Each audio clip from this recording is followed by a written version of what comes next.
Ladies and gentlemen, welcome to Casting the Spotlight episode number 179.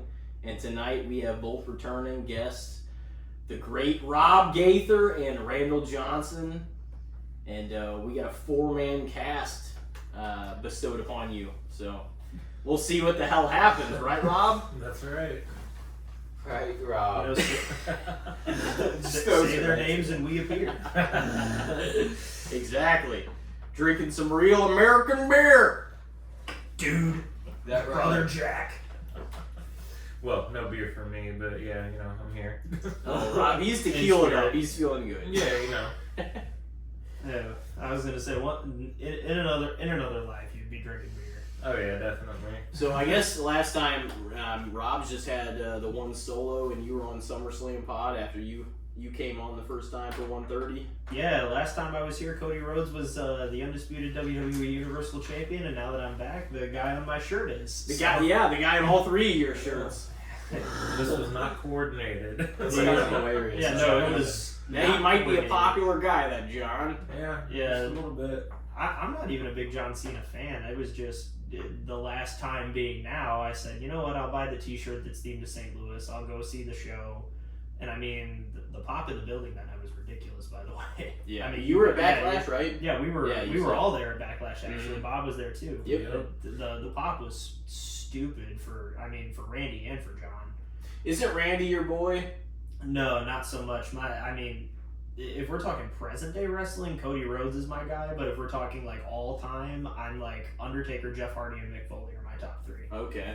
But yeah, no, Cody's creeping into my top 5 only because like in modern day wrestling, I don't think there's ever been a more over organic white meat baby face than Cody Rhodes. Not since John Cena. Not in the modern day, no. No. Other than Cena. Yeah, because the last time they tried it was Roman Reigns, and we got the tribal chief out of it, so it worked out anyway. Which was a heel. It took a while. It took a long time. It took what? Not 10 years. It took 6 years. That's before we because got over? Vince just tried to make Roman Reigns John Cena. And it's like, He's not John Cena. That's not... No, it's because there was the seamless transition from Hogan to Austin. I can't say seamless because there was a gap between Hogan and Austin. Yeah. But it went So Like Shawn and Brett Brett were kind of... Yeah. But it wasn't like it was kind of like the one that went on the shows and were the spokesperson and kind of like the face of the era didn't really happen until Stone Cold took over. No. Because it was like Brett and Shawn, not to take away from them, they were supplementing that position, but neither one of them really became the face. Because that era had, was kind of known for being a little bit like the ratings weren't that great just because people were sort of out of wrestling for a while. Well, and that's also when WCW was just winning. During the first part of it. Yeah, I was going to say Shawn and Brett's for the first part, but yeah, from Hogan to Austin to Cena. And there really wasn't one. There was kind of just other people there. Rock was leaving. Brock was there for a little bit. Kurt was there. So they were kind of, same as Brett and Shawn, they were kind of supplementing the position. But no one was really like the definitive face to take it to the next era, Yeah, no, Not until Cena. Yeah, no, I more bought this shirt out of respect because I'm like, John Cena did some great things. He John did. Cena's not in my top 10 personally. And he's not in my personal top 10. I don't know if he's in mine or not. Maybe not. I'm leaning towards, but he is undeniably carried it through an era where there was not such great wrestling. Some of it was great, some of it wasn't. But he was definitely the longevity man for a long time. Nobody had really went that many eras or that many years being the kind of generational face that they need to represent the company. And for the longest time, nobody could keep up. He outworked everyone. And I will give that to him. You know what I mean? It might have gotten stale to me because after a while there was kind of lack of competitors and John Cena, you see John Cena go over this person. You're just kind of like, it all becomes the same match, Mm-hmm. Well, that's a problem I think with long title reigns in general. Yeah. After a while, you just want to see them lose. Yeah, you need it to be fresh, but for the longest time, this is what I'm saying is I'm not discrediting him, I'm giving him credit because he still outworked everyone through an era where, like, if there was no one else to give the reins to, why would you? You know what I mean? He was still there and he was still working hard and everything, but, so I don't blame them for that, but there comes a time when he just gets so old and he wants to do other things too, that you're like, you need to be moving towards the next phase. Yeah, absolutely. Eli, I saw you shaking your head. Talk your shit, brother. What do you got to say about old big No, match? I stuck up for him. I was just Just like, now. no, because you guys were both like, yeah, I know if he'd be in my top 10. I just looked around and I was like, bunch of haters. No, I don't So hate him. awesome. I respect him for sure. No, I know. No, I respect the hell out of John. It's just if I think most wrestling fans at this point do. yeah, That's the thing. Even I'd if say they so. weren't like a Cena fan, I think most people are like, yeah, there was a pretty rough era where Cena kind of put the company on his back, Mhm. you know. So that's kind of undeniable. But I was gonna say the only bad thing I can say is he shouldn't have beaten the entire Nexus by himself, but yeah, that's that such a that small was blip kind on the of rough. radar. Yeah, ultimately. I still feel like they could have saved the Nexus though. They just didn't. Yeah, but I mean, like on the flip side of that, he got like the one good match out of the Great Khali ever. Batista, Punjabi prison. That wasn't horrible. No, it wasn't horrible. That one wasn't horrible. But I still think John's match against Khali was better. And I mean, John put Umaga over huge. He had a great match with Shawn Michaels at Mania 23. Yeah. His match against Triple H at Mania 22 was not bad at all. He's not a bad wrestler by any means. But I mean, you saw like at Backlash, St. Louis crowd boos him when he comes out, as you do. You're supposed to boo the heels. Yeah. But then as soon as it looked like the cameras cut off, it was "Thank you, Cena" chants the whole way up the ramp. It made him a little emotional. Did you see that video that was kind of Oh yeah, it did. And I mean, zooming in on his face, like, because he was trying. I saw him like kind of pinch his eyes a little bit, and he was trying to figure out what they were saying. yeah, And when he realized that they were saying "Thank you, Cena" off air, like, and they knew, he's just like, damn. Like, I think we set the tone for like the emotional weight in reality it's going to affect the person down the road of like the rest of 2025. Do you guys think he turns back face before he retires? Absolutely. Yeah. Yeah. It's gonna happen. I mean, theoretically, it feels like the story that needs to be told, but is the most predictable story, is Cody takes the belt off him. And then he organically kind of, maybe even just down the line of being champ, maybe even before he loses to Cody, like, who knows, but like, he just kind of realizes, like, what am I doing? Like, this is my last couple of times in front of a live audience. These people, like, are paying to see me, basically. Yeah. I should eat this up. Like, I shouldn't be an asshole, you know? Like, I almost feel like that's going to be the story, but should Cody take the belt off him, or should it be a surprise? I think if they're gonna keep going the direction that they're going, and they're gonna keep calling Cody the quarterback of this generation, because even when he's been off TV, they still kind of treat Cody like he's this big deal. There's like two options that can take the belt off Cena at this point. It's either got to be Roman or it's got to be Cody. Third option, Seth Rollins, but I think he's pretty set on taking the World Heavyweight Championship. If Cody's going to be the face of the next generation, the traditional thing has just been at some point or another, there's always this passing of the torch moment from the last generation to the next. Like, you know, Stone Cold passed it to John. And it feels weird to pass the torch to Cody since he's already almost 40. In fact, I think he turns 40 this year, or he just turned 40, something like that. So he's not exactly young. But if he's going to be the guy that they want to strap the rocket to, because the crowds have still gotten way behind Cody when he comes back, there's going to be a huge pop for him when he comes back. I think it just makes like all. this run, he's gonna get some booze though. I Because think he started to get him last at the end of the last one. Yeah, but the thing is, was that because people were tired of Cody, or is that because it was John? Because I think it was because it was John. Because it's like everybody wanted to see Cena get to 17. Everybody has seen Cena get to 17. We're there now. So it's when Cody comes back, he's gonna be off TV, which is smart because they shouldn't have left him on TV after he dropped the belt. They should have let him. They're doing the right thing. They let him go away. They're going to let the crowd miss him a little bit. Same thing that they did with Roman last year, because Roman dropping the belt to Cody was a mix of, yeah, the title reign needed to end, and also, like, Roman had been on TV for so long holding the belt hostage that it was like, dude, just drop the belt and please go away for a minute. And then when he came back, it was a huge pop. Yeah. So I think it's going to be a similar situation, because with Cody, he was a babyface the whole time. Babyfaces historically are better chasers than they are holders of a title. so he obviously wasn't going to get a 3-year title reign out of it. Like The only exception is like when you have the face of the generation, like Stone Cold or like John Cena. oh yeah, Then other than that, the chase is better. It's a better storyline for the face to be, or for the face to be chasing the heel champion. Always.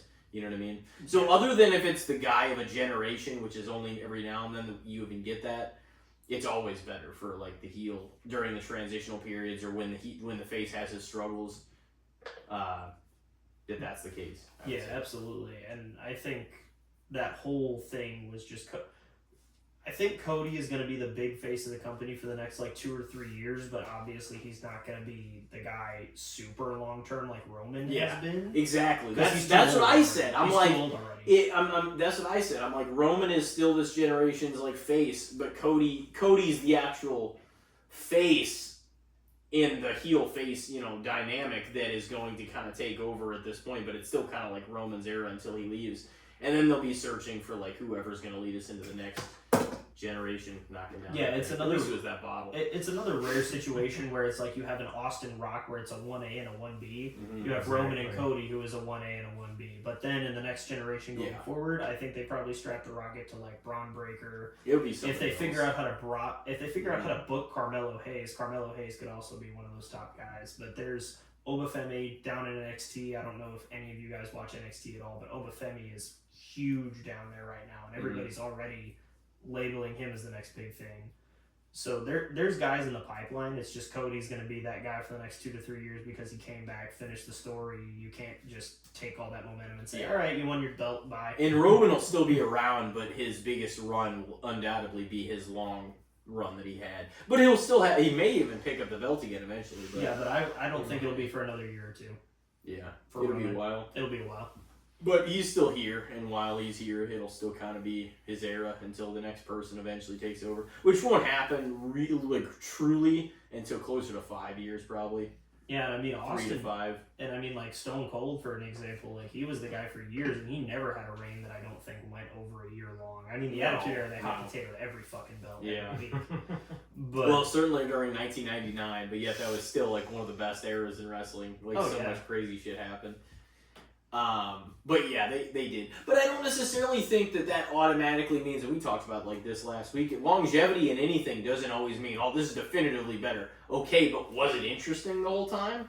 Or was it just fucking lame and the same bullshit over and over and over for a longer time? You know what I mean? Right. Sometimes that doesn't always dictate what it is. Like, it depends what the crowd reaction was, like what the ticket sales were like, what the merch sales were like.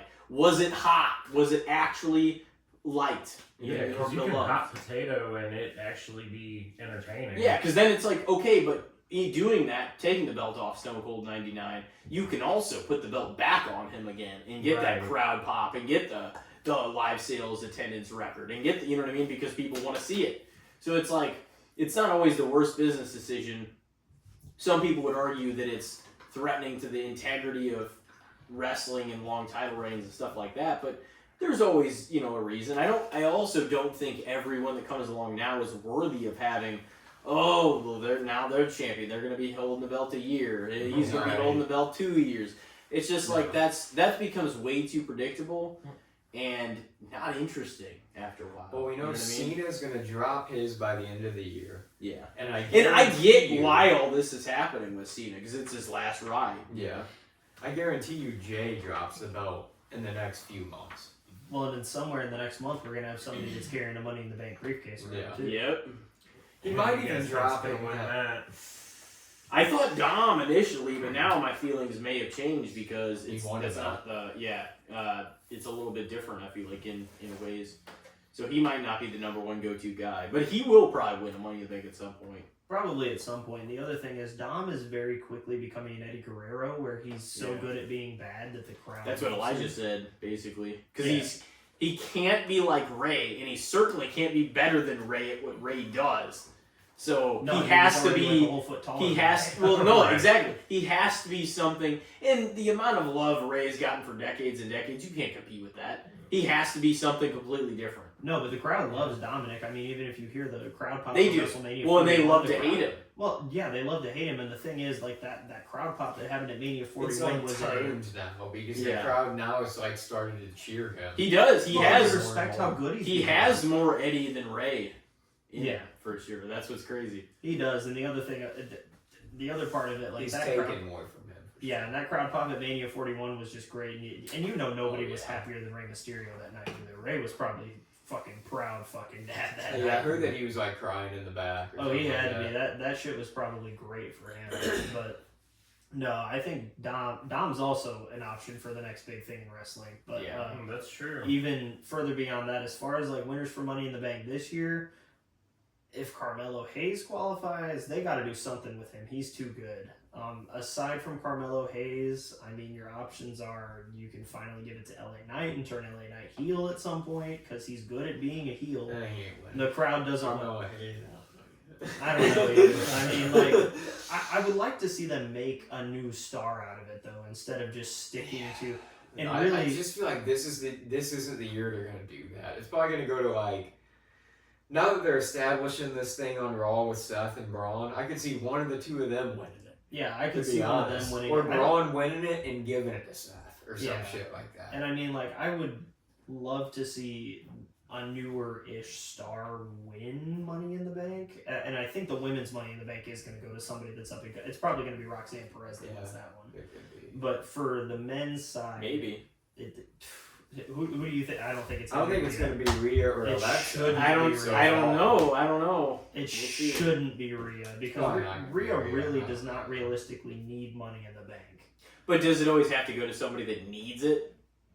No, Can't I be mean, somebody no, that's I current mean, and actually Brock hot. Lesnar That's and the thing. John Cena have won the money. Yeah. in the Bank. Well, No, I so mean, it's Brock won it not. last But it's year. not always. Yeah, it's like people have that idea that it's always going to be that person, but it's going to be somebody that's relevant too. Like Drew you know what I mean? Like, McIntyre. Well, won but it last year. if they book it correctly, if they do it the way that they did it with Edge, you can make somebody's career out of Money in the Bank. And then alternatively, you have people like Baron Corbin and Damian Sandow that won Money in the Bank and then did nothing with it. Baron Unbelievable. But I Corbin also is don't successful. I will die on that hill. No, Who- I who was- agree. Baron Corbin's. Oh no, that was. No, but here's they the wasted thing. Baron Here's the Corbin. thing. I do think to mix it up, To you agree. don't always have to have the person be successful. I think you shouldn't for it to be unpredictable and kind of like you know what I mean. In the interest of you can't have everybody going over every time they have it because that would just be way too predictable and obvious. True. Well, but I mean, they've already had that. The few unsuccessful cash-ins they've had because Corbin's was unsuccessful. I'm not saying that wasn't dumb because it was. I'm just saying like in order to mix that it was up. a weird era of WWE. Just too, like- because just like- Corbin's- The Royal Rumble winner. Sometimes they should lose. No, You know I what I agree, mean? but the thing Like- is, like that whole era of WWE where Corbin won was in. That was a weird era because he got the WWE champion that he cashed in on. It was like SmackDown. It was Jinder Mahal on a SmackDown. Yeah. It was Jinder That was stupid. Mahal on SmackDown. It's crazy that Damian Sandow even won the Money in the Bank.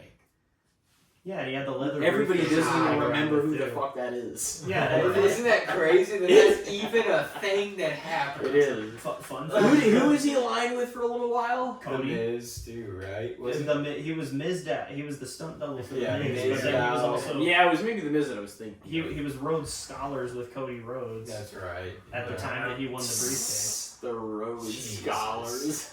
Cody was doing some drizzling shits work before he left and came. He did. back. That was like the Come best on, thing he bro. could have ever done. Yeah, him leaving was one of the stronger things that he could have done. Like we talked about AEW before. I mean, so far it was the best decision of his career. Oh yeah, him So- leaving and coming back because the thing was Yeah. he left because he had to. He came back from AEW because he had to because he was in a position where if he got booked into a world championship run, everybody was gonna think, oh, he did this because he's the head guy. Yeah. So then he left AEW, came back to WWE, finished the story, and became the guy. So that was one of those where everything Cody did, he needed to do. You know what's crazy about that is like you wonder what their plan was prior to Cody saying that he would come back. You know what I mean? Because he sort of took over the whole entire main storyline. Yeah, I don't even know because I mean, obviously that was still more Vince's like reign too. Like, in charge. the people didn't So he was feuding with Seth, tore his pec, and then he came back and he got launched into the world title scene. You knew he would. Yeah, well, you knew at some point he was going to have to, because it was one of those things where, like, Cody probably didn't talk his way into it, but it was one of those things where if he didn't know he was going to get booked into a world title run, I don't know that he would have come back. Like, he probably wasn't coming back to WWE to be Intercontinental Champion again. Yeah, because Stardust. Right, because that's what he was doing in AEW. He was the TNT champion for a long time. He booked himself into an angle where he couldn't be world champion. So it's like, listen, I'll come back, but like at some point he had to be a world champion for it to make sense. And he came back and he feuded with Seth, and then I think they had to skip a bunch of filler because, you know, the torn pec happened, and then he wrestled Roman at Mania 39, and then I think they put all the filler that was supposed to take place between when he tore his pec in Mania 39, and I think they just took that and flipped it to the next year so that they could build him a little bit better into Mania 40. You know, all the Rock bullshit aside, fucking Dwayne. Not to, No, the not to Mania put that 40 in- delivery was fucking fantastic. What No, didn't it make was great, sense, but- what didn't make sense was some of the stuff going into this year's. Yeah. So I'm like, Mania 40 was like all-time ticket sales, all-time record-setting everything, and I'm like, Mania 40 was ahead of any of the last few years' Manias. They could have done so much off of, hey, Rock, go fuck yourself, and and I guess it was just because Dwayne didn't want to show up for WWE, or because it wasn't in his schedule, because I think from what I heard, they brought him into the show, or they brought him into Elimination Chamber because they didn't think that it was going to move tickets. Yeah, that's what I read. So they brought Yeah, him I in, remember reading and that. then they had this whole angle with Cena, where like if hindsight 2020, if you book everything equally, you shouldn't have had Cena turn heel until Mania 41, have it be an Yeah, it Austin would have probably been situation. bigger Oh yeah, if they would have did that. bigger But platform, bigger. It Moment. didn't make that much sense that he wasn't there, to be honest. to Just me. having Travis Fucking Scott Travis come out. Scott. Can I take this opportunity to say, Travis Scott, go fuck yourself and get out of my wrestling, please? I don't need rappers. I don't need pro athletes. I guess Logan Paul aside, because he's whatever at this point. He's signed a full-time contract, whatever. But But he's we don't need celebrities in the had NBA. enough credit at this point too, though. Like he's had a handful of matches, and like on Raw even, and he's Yeah. appeared on SmackDown. Like he's been around enough to be like, We are long past the point of needing celebrity, yeah. strict celebrity You involvement. don't need a Snooki at WrestleMania. No, we don't need that.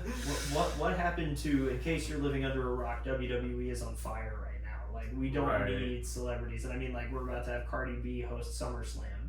So, I heard that, like a rumor, not even a rumor, but like a speculation, too, that there could be like a match down the road this year that's like John Cena and Travis Scott versus Cody Rhodes and Bad Bunny. And I'm like, that, like, why would you even do it, though?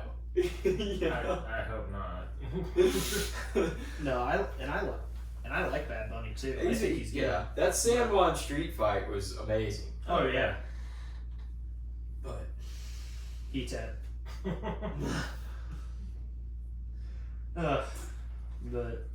But yeah, Travis Scott, at this point, they brought him in at Mania. Yeah, if He's you want. probably going to have a match. At some Yeah, point. I know it's a little early for me to mention the good, the bad, and the shits, but if there's the shits, that's Travis Scott. Yeah. Hey man, the Astro World album though was pretty damn good. No, that was. Great album, but Travis Scott in wrestling is the shits. Yeah. Oh, man. So what'd you think of WrestleMania all in all, Rob? WrestleMania was a good show, and I had a good time watching it, sitting right where Elijah is. So, Yeah. We're all here. And it's always good to see Tyler Stevens. What was your top moment for Mania 41?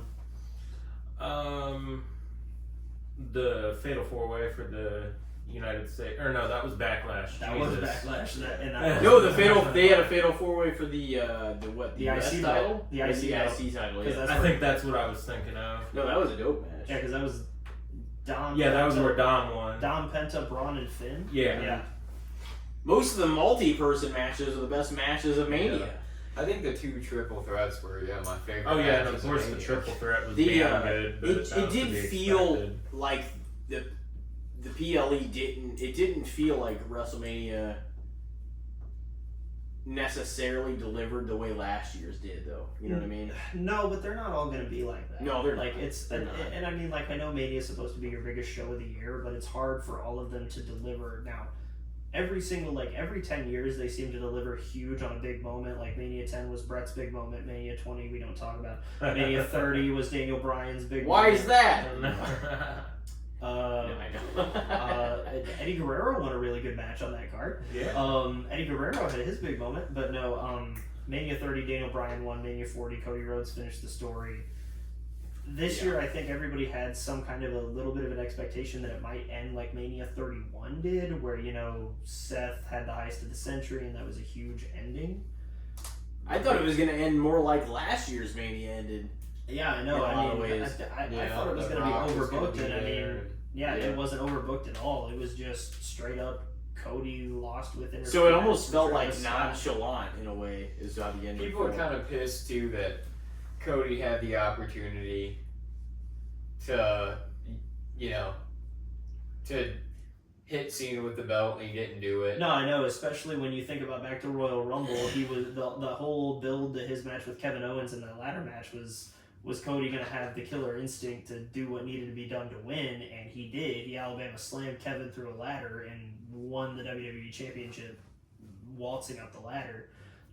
But I mean, at the end of the day, this one is a little bit different. The match wasn't no disqualification, and I mean, it's like we were talking about, a lot of what John Cena's been doing in this heel run has been very old school. That's very old school. The babyface champion doesn't want to cheat to beat the Goliath champion. The problem is, like, John didn't show up as much as he should have in the build between Elimination Chamber and Mania. When he did show up, he got laid out like every single time almost the same way, because he'd do some stupid heel tactic like thumbing Cody in the eye or kicking him in the dick. And then Cody would eventually, you know, lay Cena out. So that just kind of, okay, Cena's going to win his 17th world title and we're going to figure out where this goes from here. It's been very old school, and it's fine. It's just one of those things where I don't even know. Like, Cody, I don't think the booking's Cody's fault. I think they really, if they were going to get Rock involved at Chamber, they should have made sure Rock was going to stay involved, because that was where a big part of the intrigue came from, because the final boss has been a big part of WWE for the last year now. I just assumed that was part of the deal. You know what I mean? I thought so too. I thought it was like, okay, so we're going to have Rock, Cena, I mean, in cahoots somehow, but they haven't even talked about The Rock since the Elimination Chamber. And, I mean, like, going back to Mania 41 itself, personally, my biggest pop, Joe Hendry showing up at Mania was crazy. I had no idea. You knew they had this deal going on with TNA, though. No, I know that, but I was like, okay, it's probably going to be Rusev or Aleister Yeah, Black, I was or kinda thinking somebody was it going to could come be. back. But if it was one of those guys, it's like, would they lose to Randy? No, You they know, wouldn't. that's And I the mean, thing. well, but the thing is, Randy's at a position in his career where he can just lose to anybody and it doesn't matter. Yeah. You're never going to damage. It's like John Cena. You're never going to damage John Cena or Randy Orton at this point.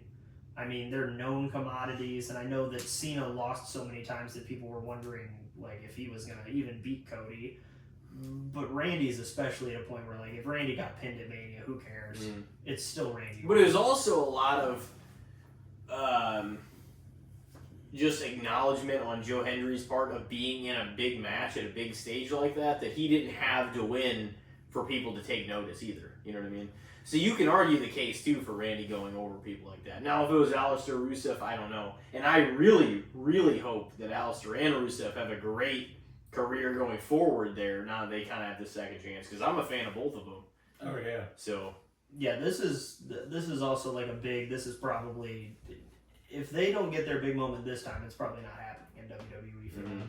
Because they were Triple H guys before he was in charge, and now that he is in charge, if they don't get their moment, I don't know what to do with them. yeah, there's just a lot of talent. Like, you've got to figure out a way to make it make sense and give credibility to everybody. You know, everybody can't be at the top at the same time. The main event scene is stacked. I mean, that's why LA Knight hasn't won a world title yet. Yeah, it's just too. We got like a log jam of main eventers. Yeah. Yeah, exactly. It's kind of like everybody's of more equal footing to where you gotta be, and you don't want to discredit anybody either. So like you don't want to like, pull the belt off of them after a month. Not like a world title at least. Yeah, exactly. Because they swap the tag team titles and the mid card titles all the time. Right. Like you can do that with those because there's so many other people in the mid card and the tag scene that you can swap those as much as you want. The world title, everybody's got eyes on it now. Yeah. It's not like it was back in the day where everything gets hot potato and who cares. It's like you have to be very careful. That's why I think Jay's been received so negatively, because as much as like everybody's scrutinizing the main event, the crowd's hot for Jay. Oh, the crowd's hot for Jay, but and I really like Jay, but everybody's argument against Jay is and then the bell rings. And I don't think that's really the big problem. I think Jay's fine. And I also don't think he's at a place where he's gonna have like maybe he has a second reign, but I don't think he's gonna have more than that. Like it's pretty late in his career here. He said that he's not gonna have a whole lot left. Like we're gonna have a lot of guys retiring within the next 5 years. Yeah, and a lot of big guys. Yeah, and I think this is a very much and I've seen a lot of people say this online, and I know the internet wrestling community is a bubble, but a lot of people are like, Jay feels the closest to Jeff Hardy that we've had since Jeff Hardy, and I can kind of see that. I mean, I think Jeff was a better like in-ring worker than Jay is, and Jeff was never really a great promo. I mean, he just had to say a couple things that he'd hear. But he had charisma. He had the kind of charisma with the fans, the connection with the fans that he didn't have to have great promos. There's that guy every now and then. Like most of the time, you have to have some sort of charisma and like organically on the mic and to be able to connect with people like that. But people love Jeff in spite of all of that because of what he would put his body on the line in the ring for, and like what he would always do with his look, his personality, his hair color. He would always just be very unique. Haired warrior. Yeah, very unique, and people were for it. Oh yeah. But no, he was never excellent on the mic. But he talked limitedly, but it didn't hurt his connection with the fans. He had a better connection with the fans than people that gave great promos. They just didn't. They didn't have something that he had. Yeah, I mean, when you're, I guess that relatable as a human being, because he struggled, and people knew that he was a flawed person, human being, and people related to that, and they loved him, and they forgave him so many times. So. Yeah, Jeff was, man, the Hardy Boys were fucking dope, though. Yeah, they were definitely. Shout out to Matt, because he definitely doesn't get enough credit. No, he doesn't. He really doesn't.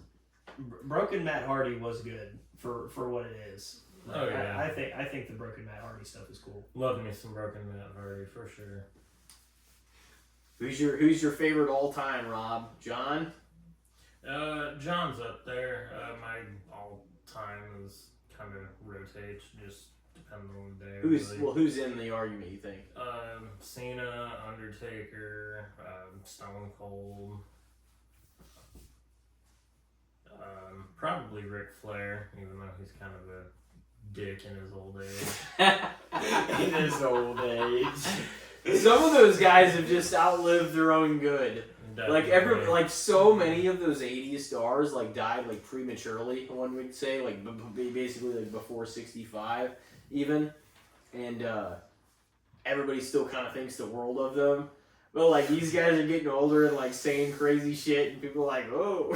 Is the plane ride from hell too controversial to bring up? No, I mean you can bring up anything you want. Because I was gonna say, because the plane ride from hell, I don't really know how much I hold that against Ric Flair, only because of I know that's gotten scrutinized to hell because Ric Flair acted like a jackass, and he did. But I don't think you can completely tarnish Ric Flair's entire life off. There's no way a lot of those people didn't know he was like that ahead of time anyway. It's not like that was a one and only, like this is, you know what I mean? For years, I'm sure he did that kind of shit. And nobody said a fucking thing. Right. They sat there and drank for, what was it, they sat there and just did it. Yeah, And so he was that's the Ric thing. Flair. Everybody was so damn drunk by that point that they were probably egging him on. Oh yeah, they were Really? probably.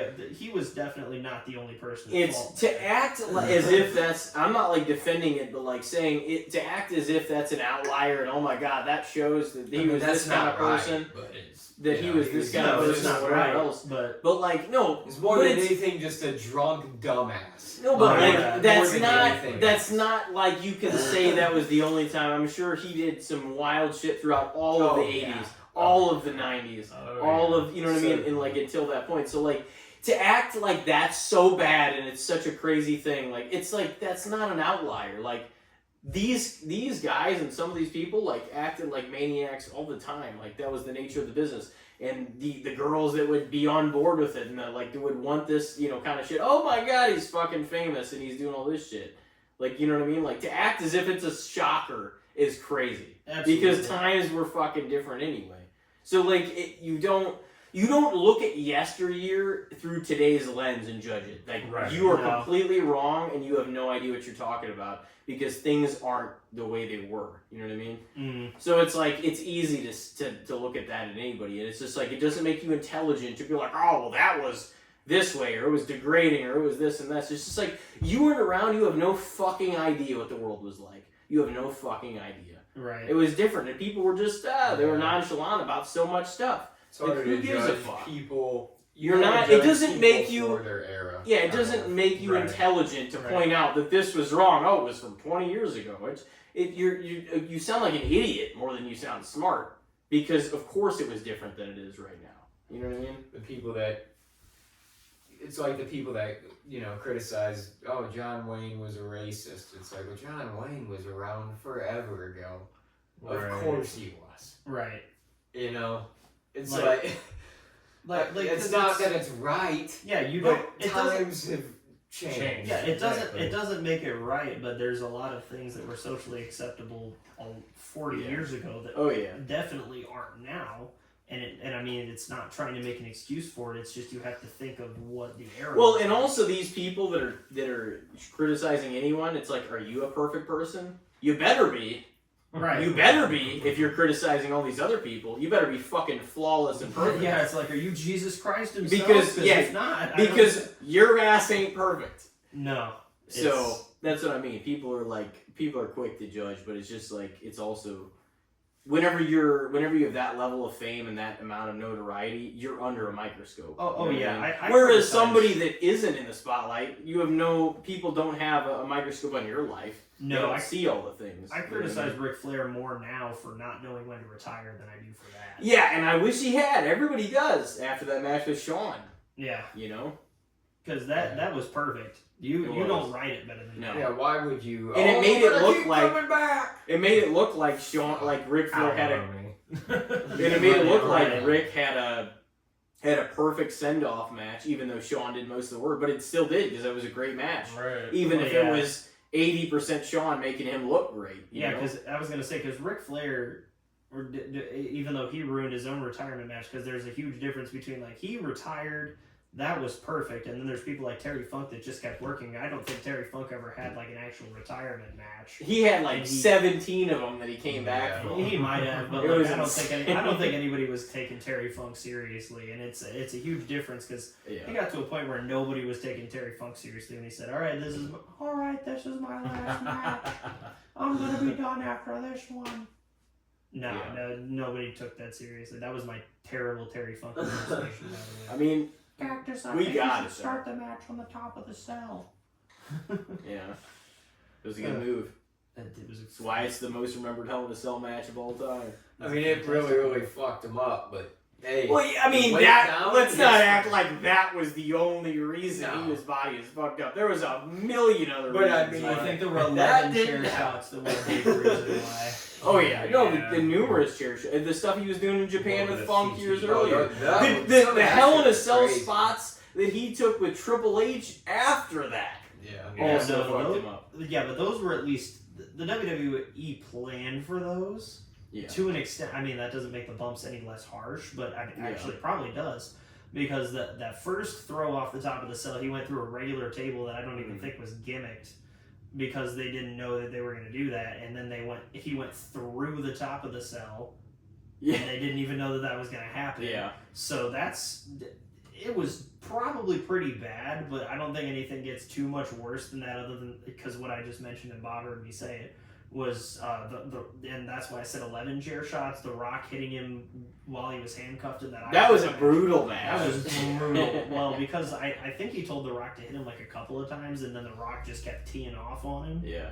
To the point where he doesn't even remember. He was trying to get it over as Rock as like a vicious heel and not just the pretty boy working for the corporation heel. That, you know what I mean? Yeah, and then he wanted his wife. He wanted it to look like, oh yeah. Well, his whole family. You know what's crazy is like, there. why would that be the match that you take your fucking family to? It's for the An I Quit match? Come on, you know better than that. Well, they Mick Foley.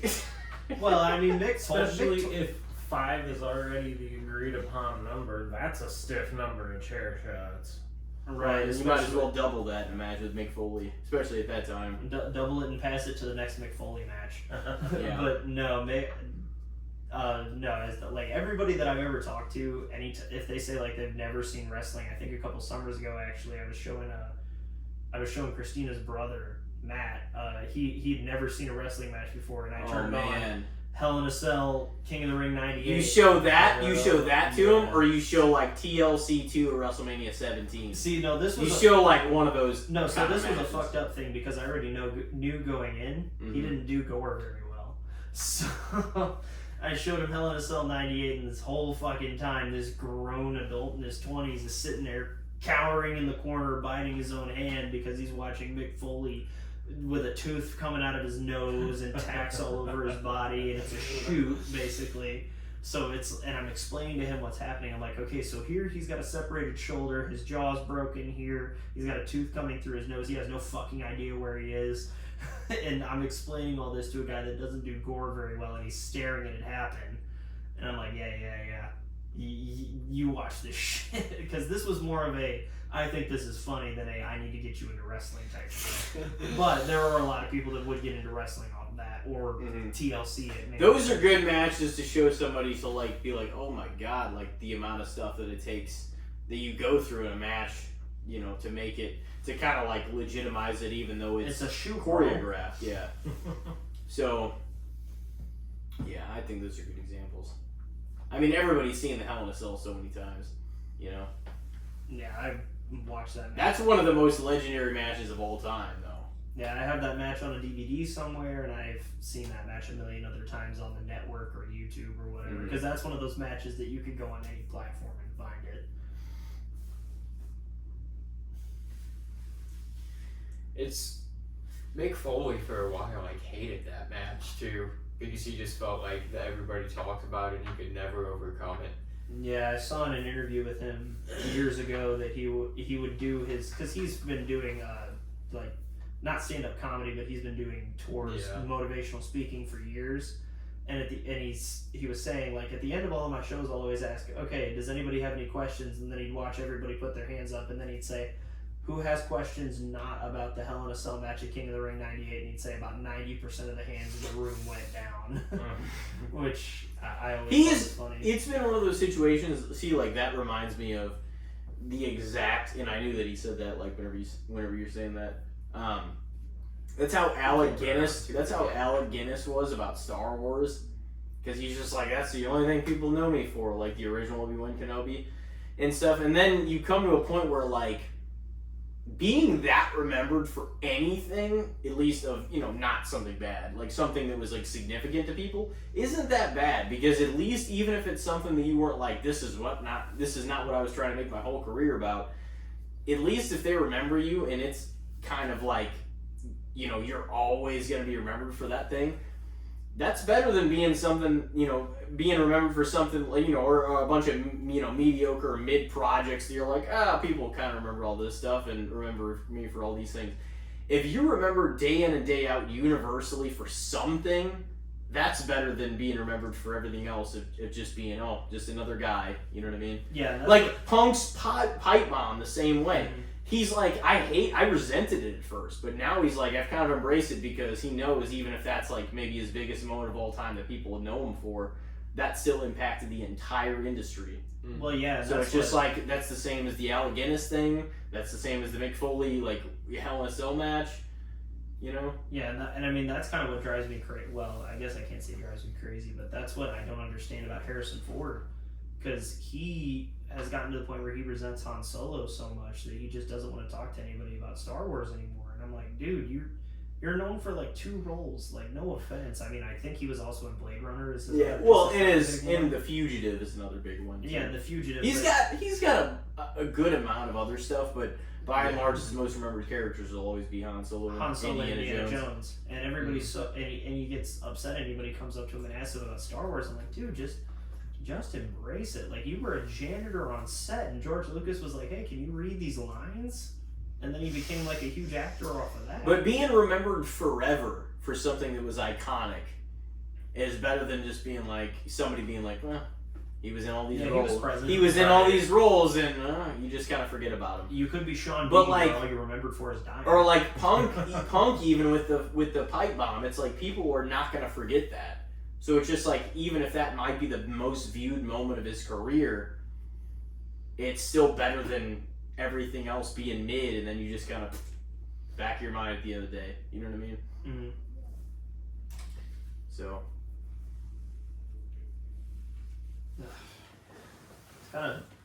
it's kind of funny just sitting in this room now that I think about it. The more that I realize how small this fucking planet is, only because of how I've met all 3 people in this room through different means, and I'm somehow interconnected to all 3 of you through different routes. yeah. And how this is all connected to each other, because, like, you know, Eli, I see your brother once a month now, and I'm on your podcast, and I met you first through Tim, who I met at Target, who you both knew Bob, and Bob, who I met through my cousin. Like, it's ridiculous how small the fucking world is. It's a huge world and a small world at the same time. Exactly. And then, like I was telling you, Elijah worked with Todd at Burger King, who's was a part of the friend group that your cousin is in. Right, which is ridiculous. I mean, full disclosure to podcast listeners, I've known Bob for probably going on 7 years now, and I have met so many people that somehow come back to you or my cousin, and it's ridiculous.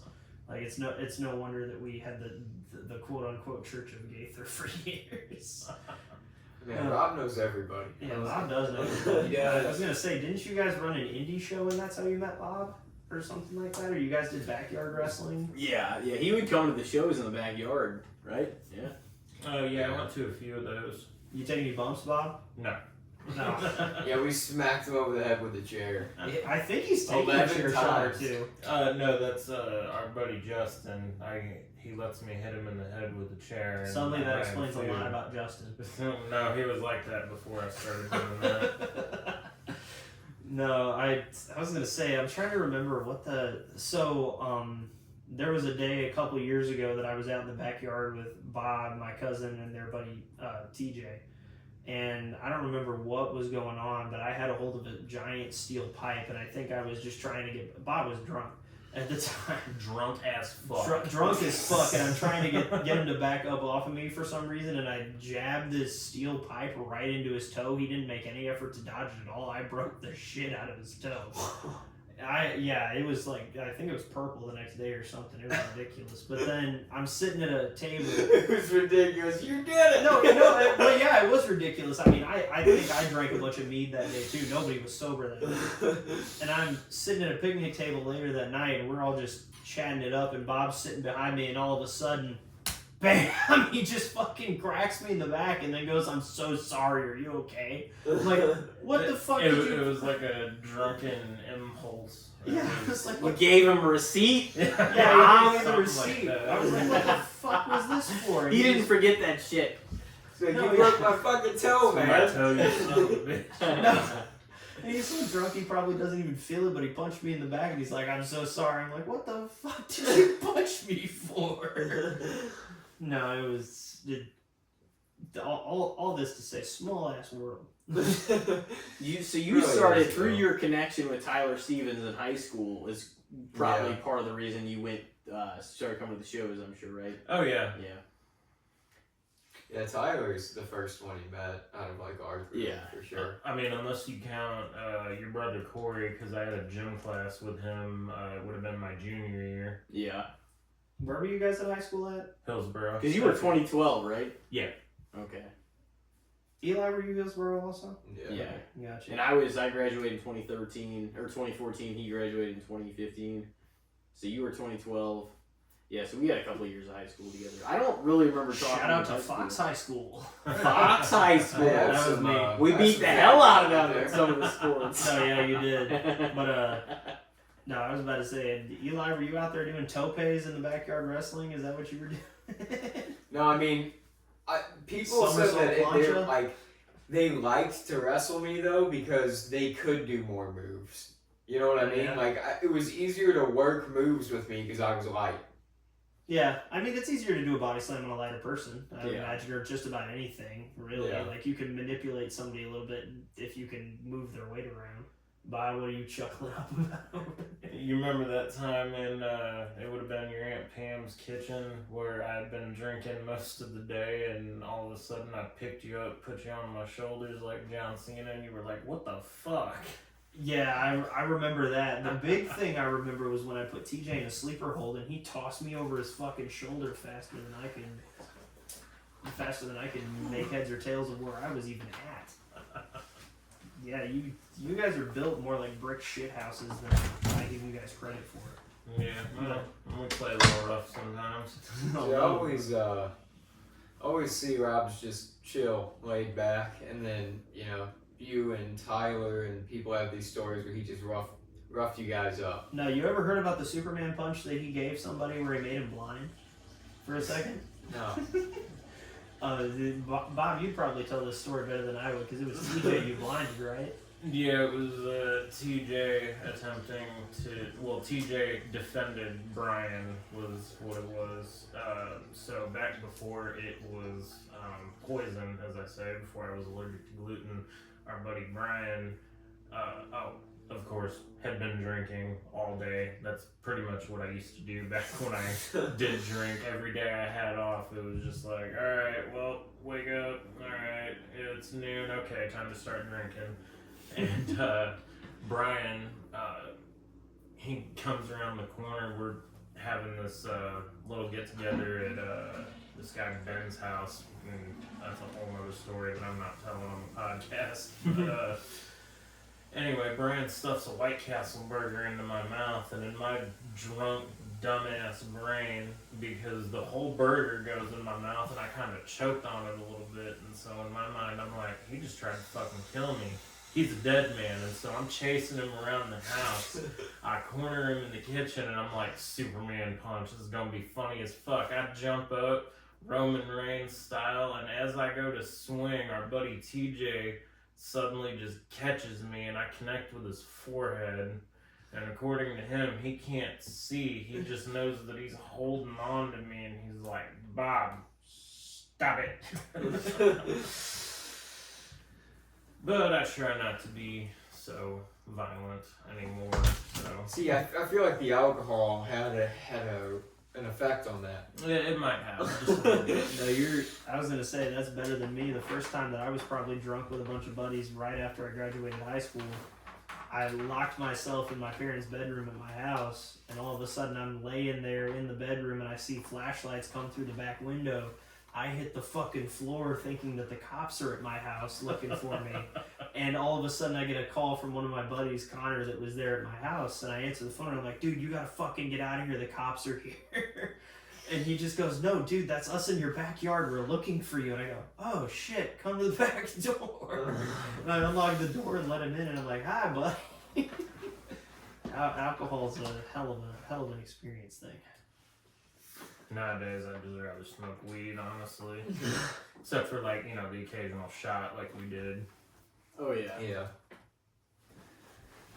Yeah, I mean, they're very different experiences.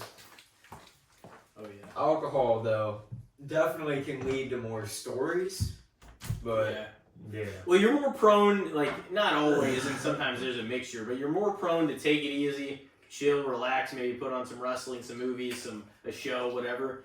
Whenever you're like smoking or doing whatever. Whereas like alcohol, you can go out, socialize, you'll feel more confident. You're like, yeah, let's play some games, let's fucking do this. Right. But it can also lead to some other like it's more unpredictable in other ways. You know what I mean? It can be, if you're depending on the circumstance. By the way, to flip it back to you, Rob, we are happy as hell to have you back on this podcast, man.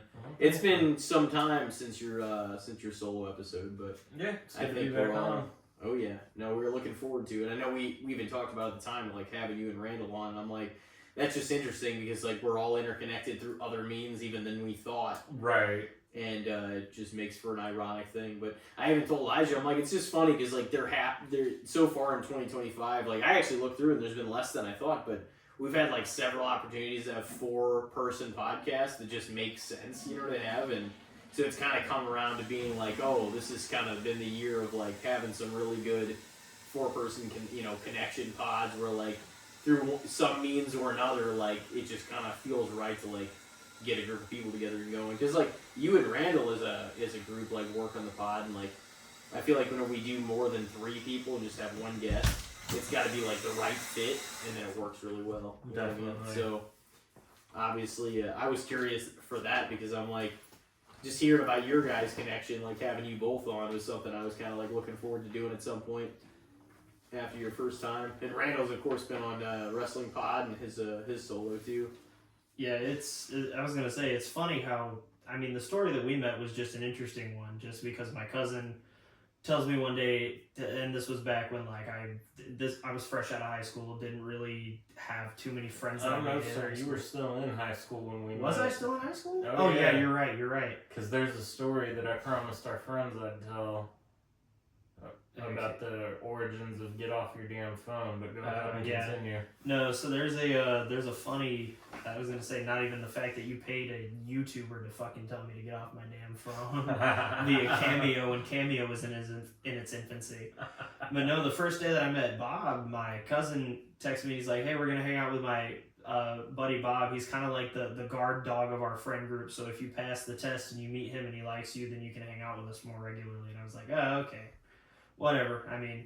I didn't know who Bob was, and then we go to Barnhart. Bob's still fucking asleep at his house. My cousin has to go inside and wake his ass up and drag him to the car in the morning. That was the Saturday morning tradition when I lived with my sister.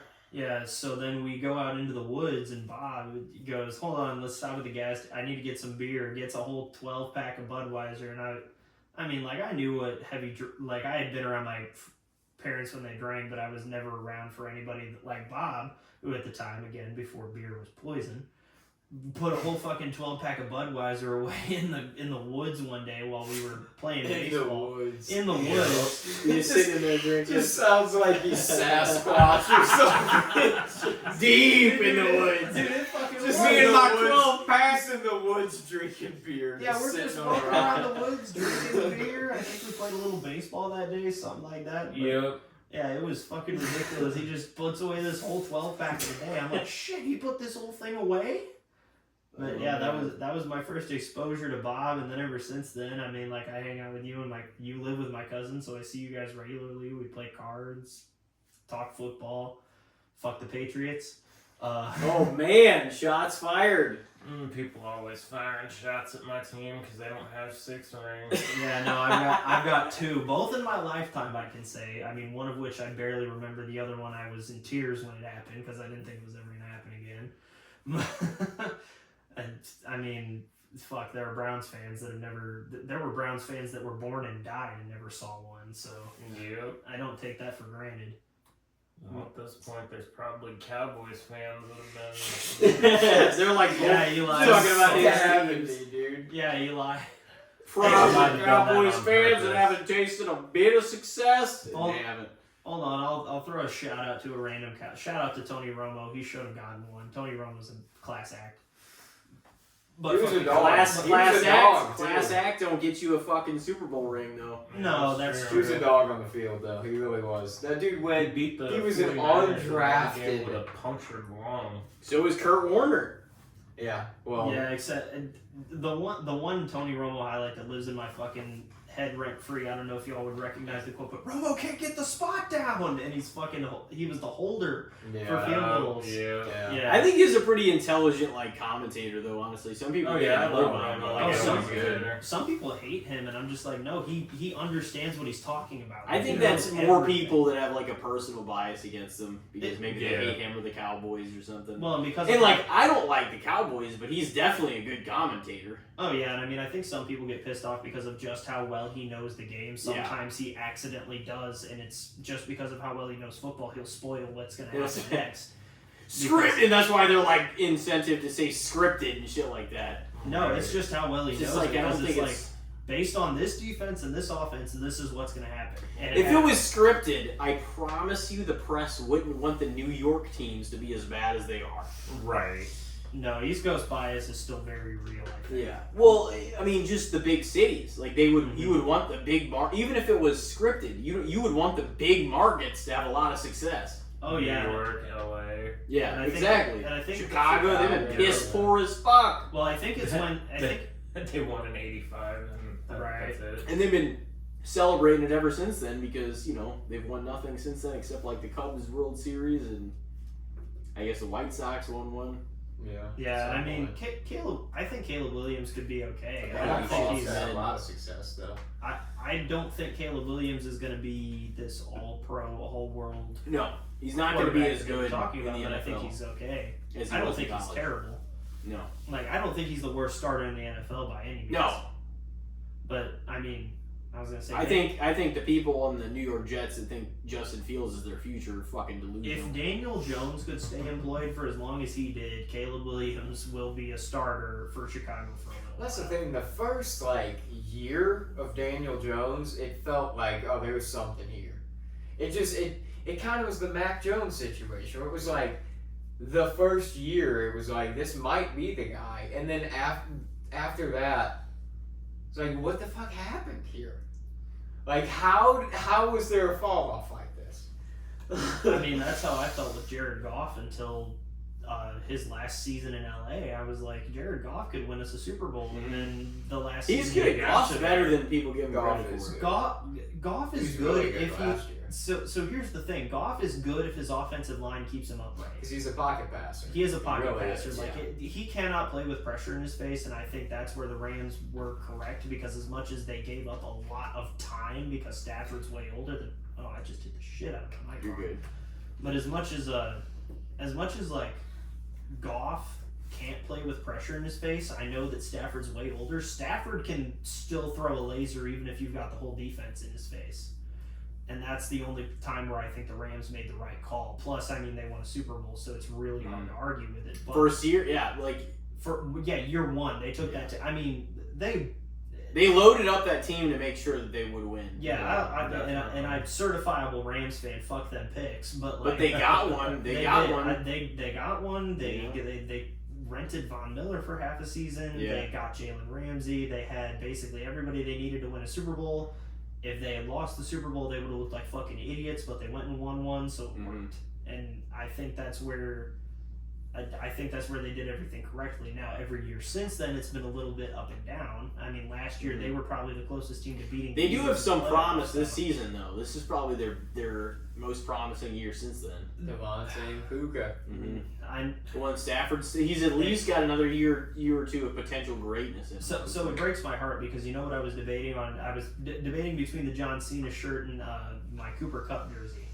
Because I'm going to miss Cooper Kupp like nobody else. Because the thing is, I've seen a lot of great Rams players over the last, since 2017 when they actually got good. Todd Gurley, I wish he had gotten a ring. I wish he had stayed healthy. That's one of the biggest. Wish he had better knees. Knees like Betty White, I think is what the Chisholm Madonna said. That is what he said. But no, the whole thing is Todd Gurley is one of the biggest what ifs of the last decade. But Cooper Kupp made watching the Rams fun in 2021. It was insane how good he was that year. And I mean, you can credit Stafford with a lot of that because having a good quarterback does help wide receivers. But Kupp was good with Goff. So then you give him Stafford and suddenly he just lights the whole world up. And I think if it weren't for injuries the last 2 years, we'd be looking at him a lot differently and he might still be in horns. Because now that year looks like an outlier. It does. And the thing is, Puka Nacua stepped in and he's the new Cooper Kupp. Like, he's doing what Kupp did.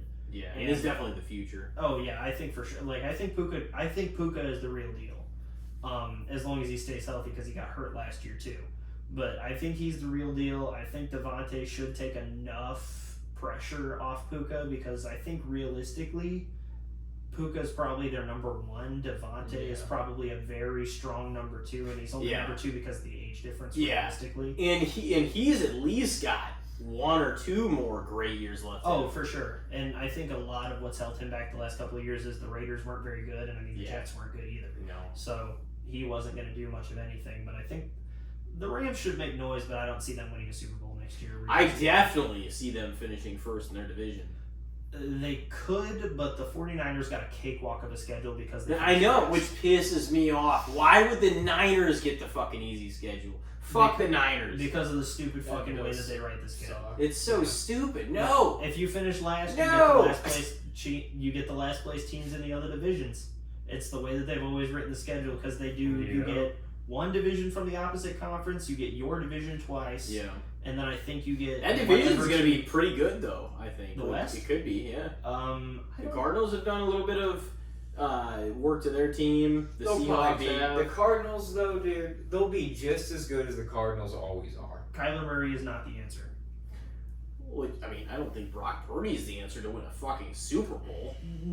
I don't know. No, they're aging stars that they've paid, and they've missed on a buckload of draft picks the last 3 years. Well, so here's the problem. The reason the Niners probably might and they not be good this paid year, way more money for somebody that no other team would have paid that money for. That's why they paid him that much money. But the thing is, they couldn't. He's not worth it. That's why Debo's not there anymore. He's not worth it. Debo was hurt a lot, but that's why Debo's not there anymore. That's why George Kittle's probably not going to be there much longer. And those guys are all getting older, and they're banged up. Exactly. And McAfee, I wouldn't trust fucking at all, because he's been hurt so much. The Seahawks finally went and blew everything up, which I give them credit for. The Seahawks needed to blow it all up. Yeah. The Seahawks needed to do something, because they were stuck in purgatory where they weren't going to be any good if they didn't do something immediately. And they finally got the balls to go and do something about their situation. So I think the Seahawks are going to be bad this year, but they might be good again in 5 years. I think they could win. I mean, they might have a losing record, but they could win upwards of 9 or 10 games at their more of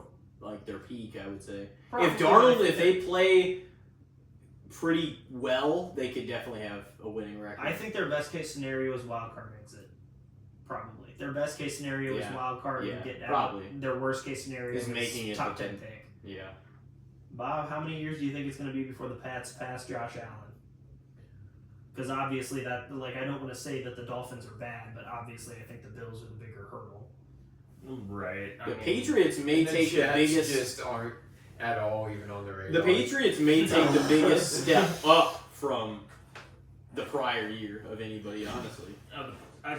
I feel like, and I of course hope, that my team is going to take a big step this year. But to actually answer your question, Randall, I think it'll be a few years before we overtake Josh Allen. And I would also like to add that it personally annoys me that Tua has never lost to the Patriots. Has he really not? Like, Really? is that a real step? Unfucking The Dolphins are still the kryptonite to New England. Well, so here's the thing. Previously, when it was Brady, it was just the Dolphins in Miami. Brady we would play lose in Miami and then win. Well, the that's Super how Bowl. that's the exact player Tua is. If he plays in Miami, he's Patrick Mahomes. If he plays away, especially in cold weather, he's fucking Zach Wilson. Okay, so here's the thing, though. I don't want to hold that. I don't think it was this past playoffs. I want to say it was the year before when Miami went to Kansas City when it was like -10 or whatever it was. I don't want to hold that against Miami, because the thing is, any team, I mean, even the Chiefs weren't lighting the world on fire that day. I don't think any team is ready to play -10.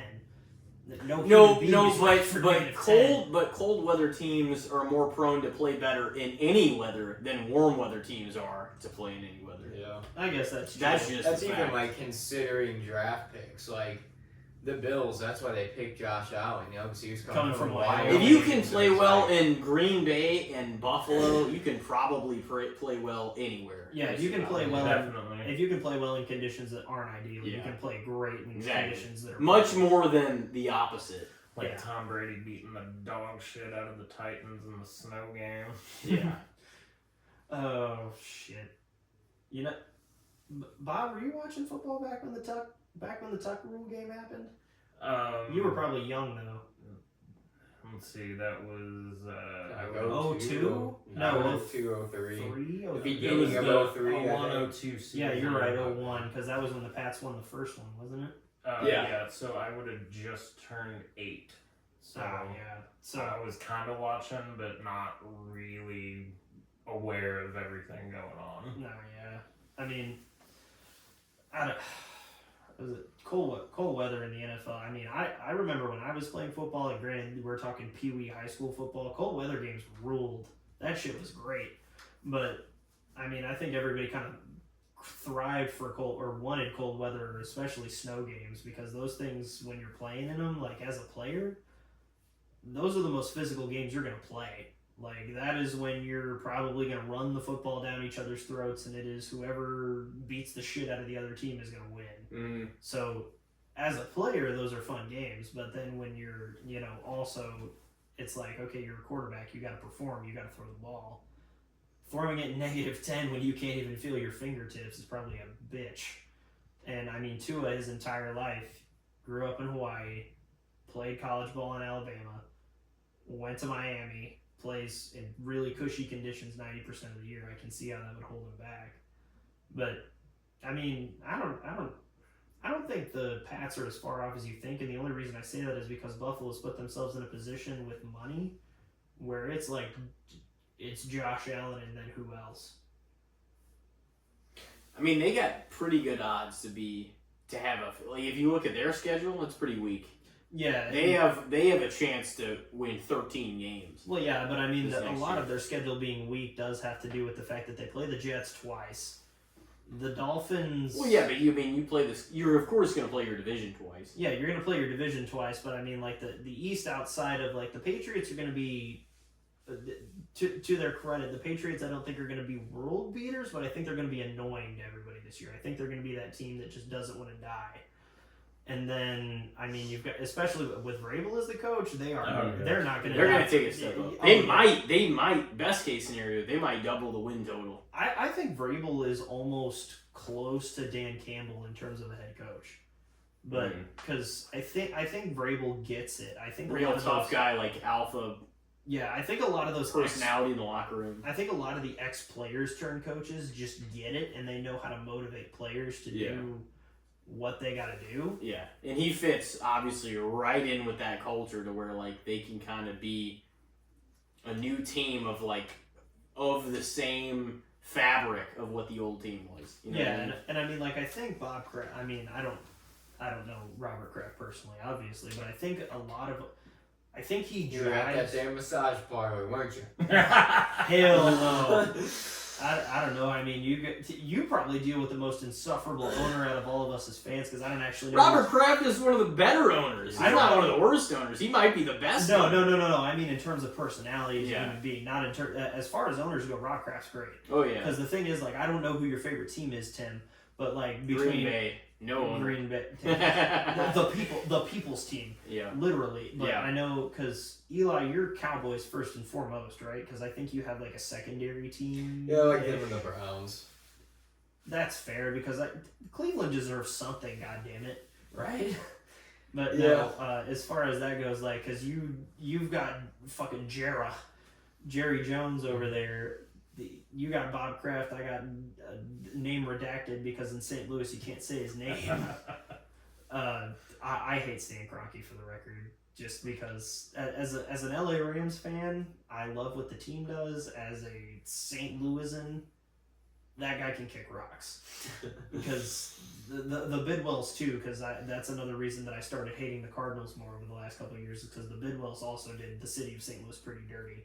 But no, you deal with probably the most eccentric, bullshittery owner that has his fingers in every pie possible, because I don't think Jerry Jones can take his hands off football operations to save his life. No. When he really probably should.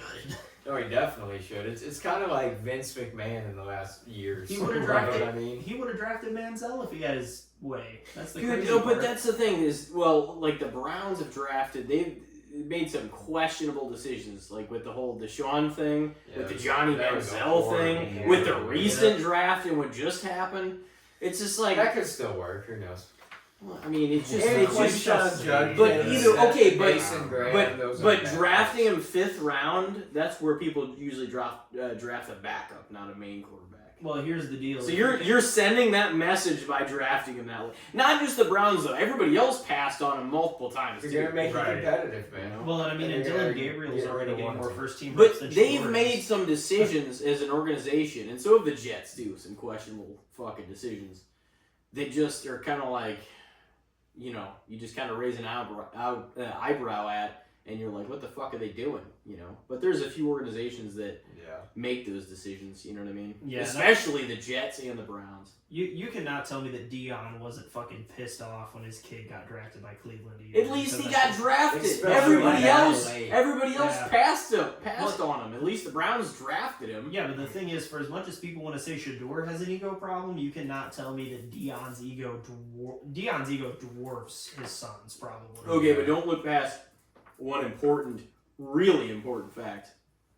Dion is so much times the player that Shador is. No, that's very Well, true. But, yeah. well, 'cause He Dion was a can generational have player. an ego to some extent. It doesn't make whoever responds to it. You know, you might not get the best response. Let's let Shador have a career. But He Dion can still- Dion's one of the most legendary players of all time. Yeah. The fact that anybody would even come close to filling those shoes is unprecedented. I think Cleveland might have.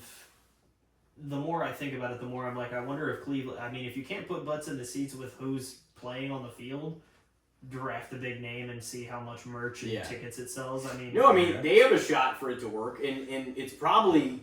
I think the biggest chance of anything happening is Shador like Sanders starting. Still, like what the top 3 rookie jerseys sold. Well, yeah, I think everybody. the best chance of happening is Flacco starting, and then somewhere along the lines, Shador taking over. They said they are making it competitive though, and Pickett's not gonna fucking start. Pickett It's not is gonna happen. entering quarterback training camp as number 1.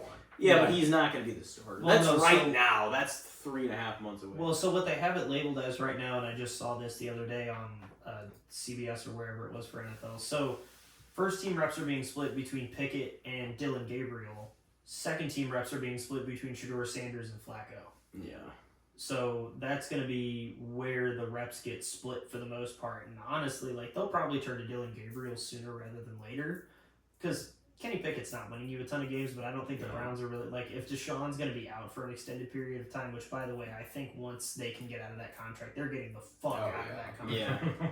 They are You not would keeping, think. They're It's not the keeping... Browns. Yeah, they're not going to keep Deshaun around any longer than they have to. And that dude At probably this point, they're like, this is a guaranteed horrible money mistake. for We need to so go many back. other players. Oh, yeah, I mean, Deshaun's contract It so is much. one of the silliest scenarios in a quarterback room in the league, though. It's I the mean, most it is Browns the most. possible scenario. It is. No, it is. It 100% is.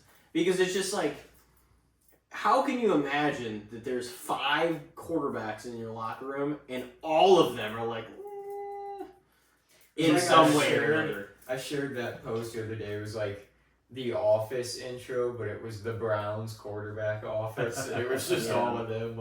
Yeah, exactly. And I mean, Flacco's older, but at least he's an adult in the room and he can win some games. I think he's just kind of for lack of a better term, I think Flacco's kind of your locker room guy out of the He four. is. No, he is. He's- 100% the best locker room guy. Yeah, he's there for culture purposes. He's not there because he's not winning Cleveland the Super Bowl. All these years later, we can finally say Joe Flacco is not elite. But And you got him in the playoffs. he was elite for a few years. But no, Because of the big games he's played in and the leader Yeah. that he is, he's a absolutely. good asset to have in the locker room. Yeah, and I think He's just not the future because he's too old. Yeah. The most Cleveland thing possible was that they traded for Deshaun Watson, got rid of Baker Mayfield, and then Baker's still just as Yep.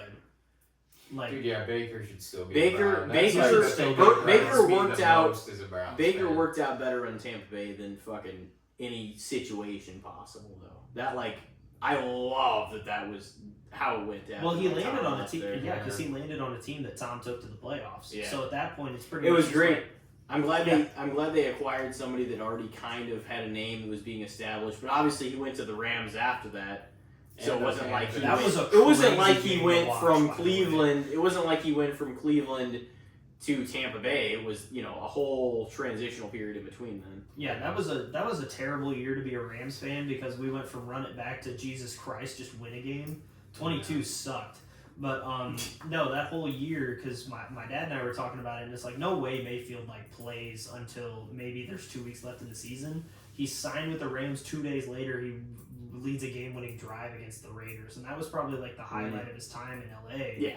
But I mean, he landed there. Sean McVay is obviously probably going to be a better coach than most of the league. Definitely Stefanski, and Baker landed probably in one of the best possible situations he could have after getting released, and then he goes to Tampa where I don't think Todd Bowles is a great coach, but at least the pieces Tampa had. Yeah. I like Tampa a lot. Yeah, he fit in really well, and I think the only Tampa was one of those teams where I was just because of my personal I really didn't want to see Brady win another Super Bowl. I was like, Tampa would be so much more likable if Tom wasn't there. And I respect the hell out of Tom Brady. I thought it was likable before he got there and when he was there. I loved it. I just had a hard time because I'm like, so you're taking Tom Brady and you're dropping him in with Mike Evans. Of course, just print the Super Bowl t-shirts now.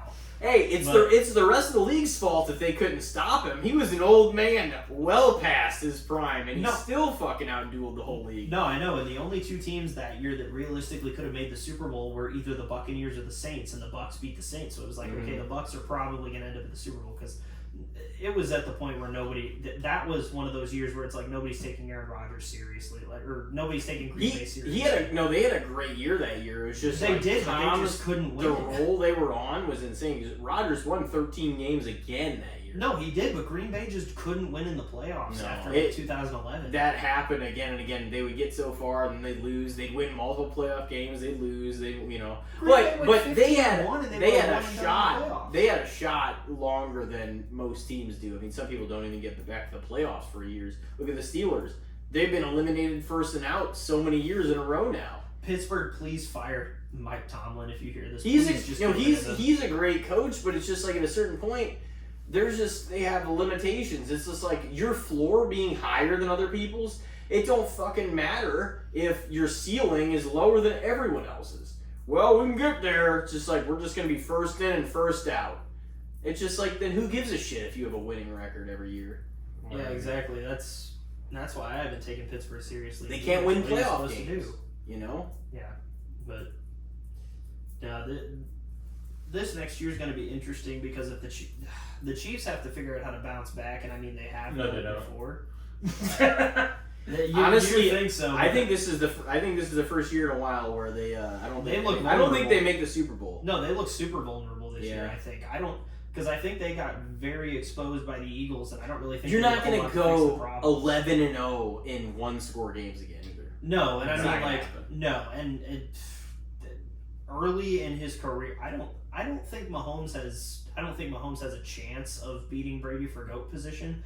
I think Mahomes is already a Hall of Famer based on what he's done. Mm-hmm. If he even keeps up average production for another 6-7 years, I think he's probably Canton because you win 3 Super Bowls. Easily. Yeah, you win. If he retired right now, he would already probably be a Hall of Famer at some point. Maybe, but I don't know if he's gonna even touch Brady. But this is the first year that he looks vulnerable, and I think the NFC, for as much as Philly won it last year, I think the NFC still looks pretty wide open. I think the AFC, it's for the next several years, it's still going to be either going to be Burrow, Allen, Jackson, or Mahomes in the Super Bowl. I think at some point Allen is going to get to the Super Bowl. He just needs to beat. He needs either to get by Mahomes or to have a better route there, and maybe the Chiefs get eliminated earlier. Well, yeah, because he can beat. He's already beaten the Ravens. If it weren't for Mahomes, he would have gotten Super Bowl. But it's the same thing. Basically, the Ravens can say too.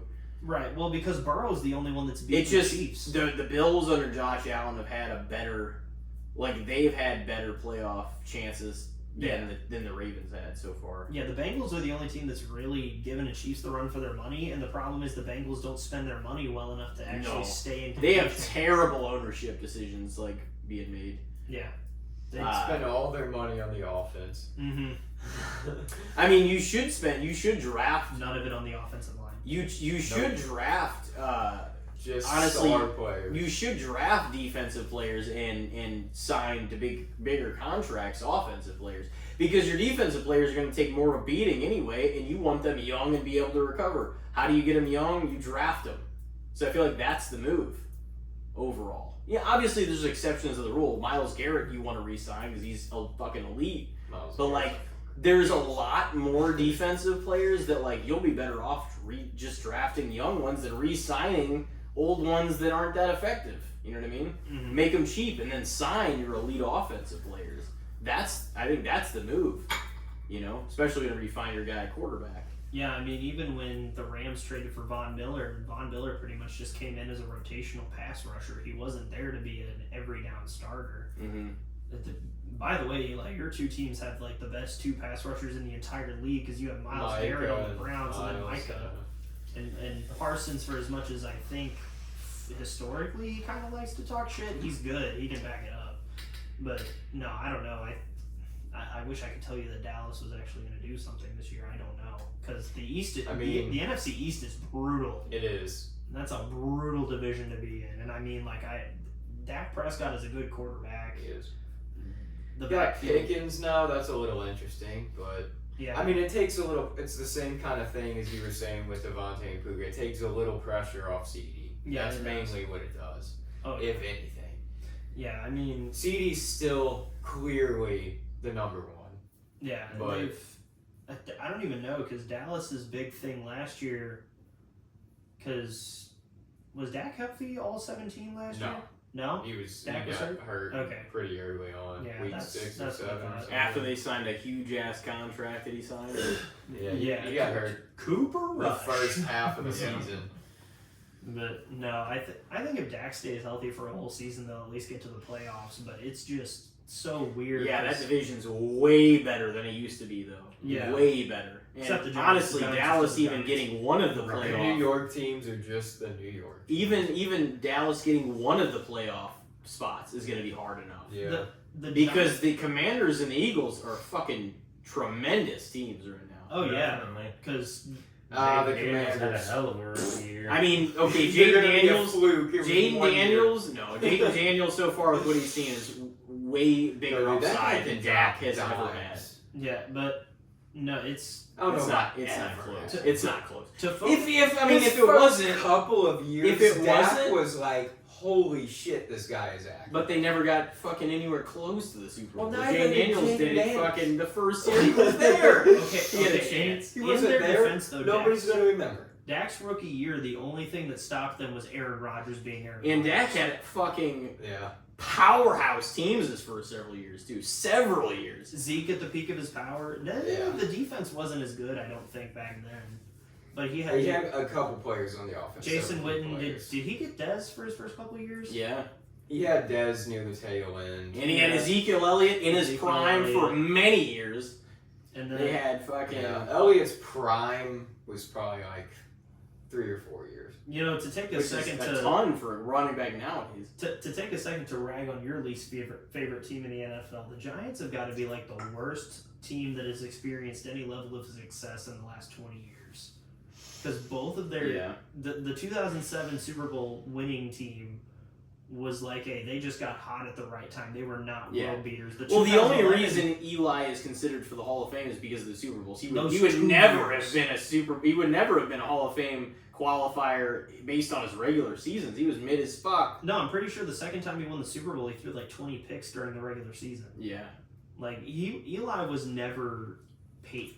If that makes any sense. He was never... Yeah. Well, Peyton was also generational. It was just Peyton... He dealt with Tom Brady. Yeah, he had to face Tom all the time in the playoffs. Bob, what do you Eli? But he was much better. Peyton was number one. Peyton was number one out of high school. Peyton was number one out of college. Peyton was number one going into he was a great... Peyton was a number one overall draft pick that worked.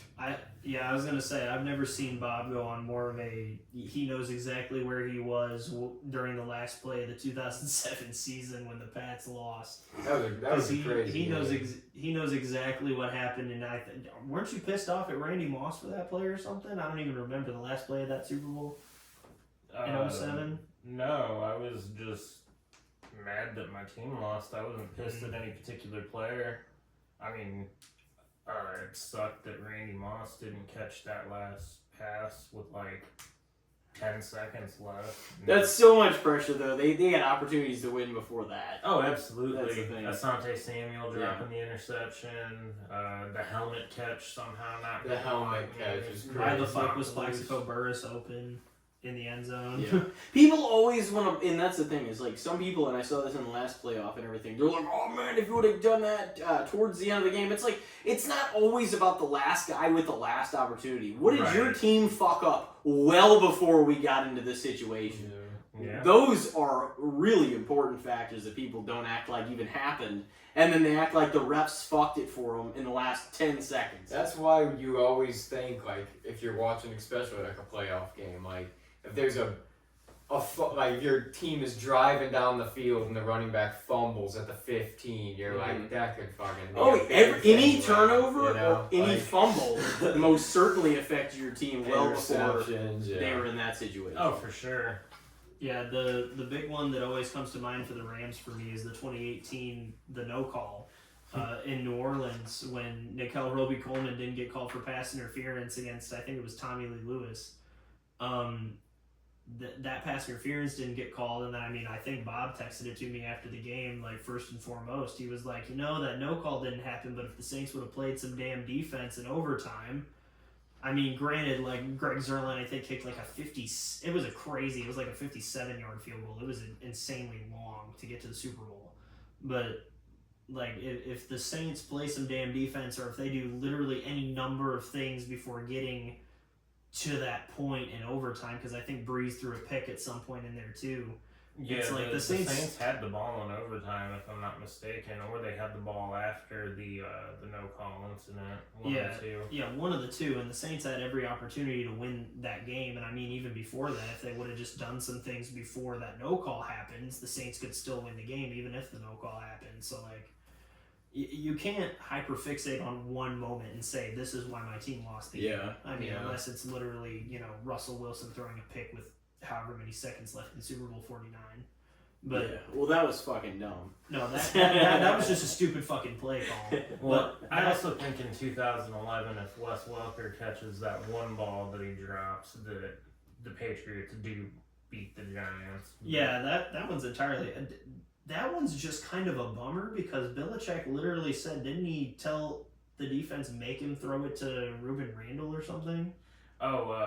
Make him throw it to Manningham. Yeah, make him throw it to Mario Manningham, and he just did, and Mario Manningham showed up to play football that day, and sometimes that happens.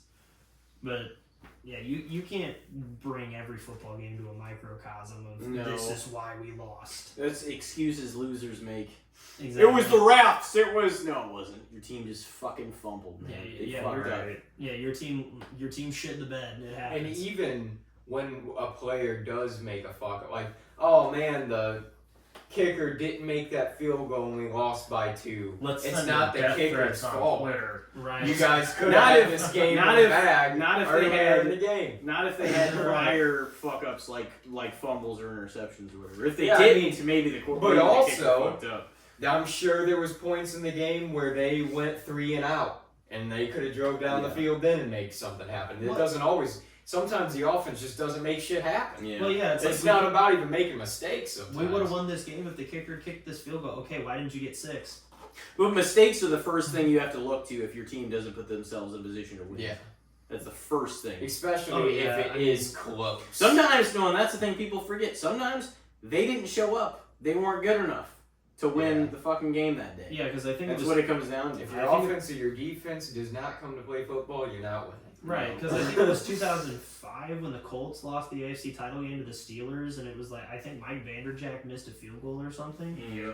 And, Peyton Manning went in on Vanderjagt, and pretty sure that's the reason Vanderjagt wasn't the kicker in Indy the next year. But, either way, like, I mean, if they actually score a touchdown whenever Jerome Bettis fumbles the football, you win the game anyway. So why? Ben Roethlisberger with the shoestring. Dude, and think about this. But since Brady, since Roethlisberger, since Drew Brees, like some of these organizations, there's just nothing to talk about because they've just been fucking horrendous since then, or for the most part since then.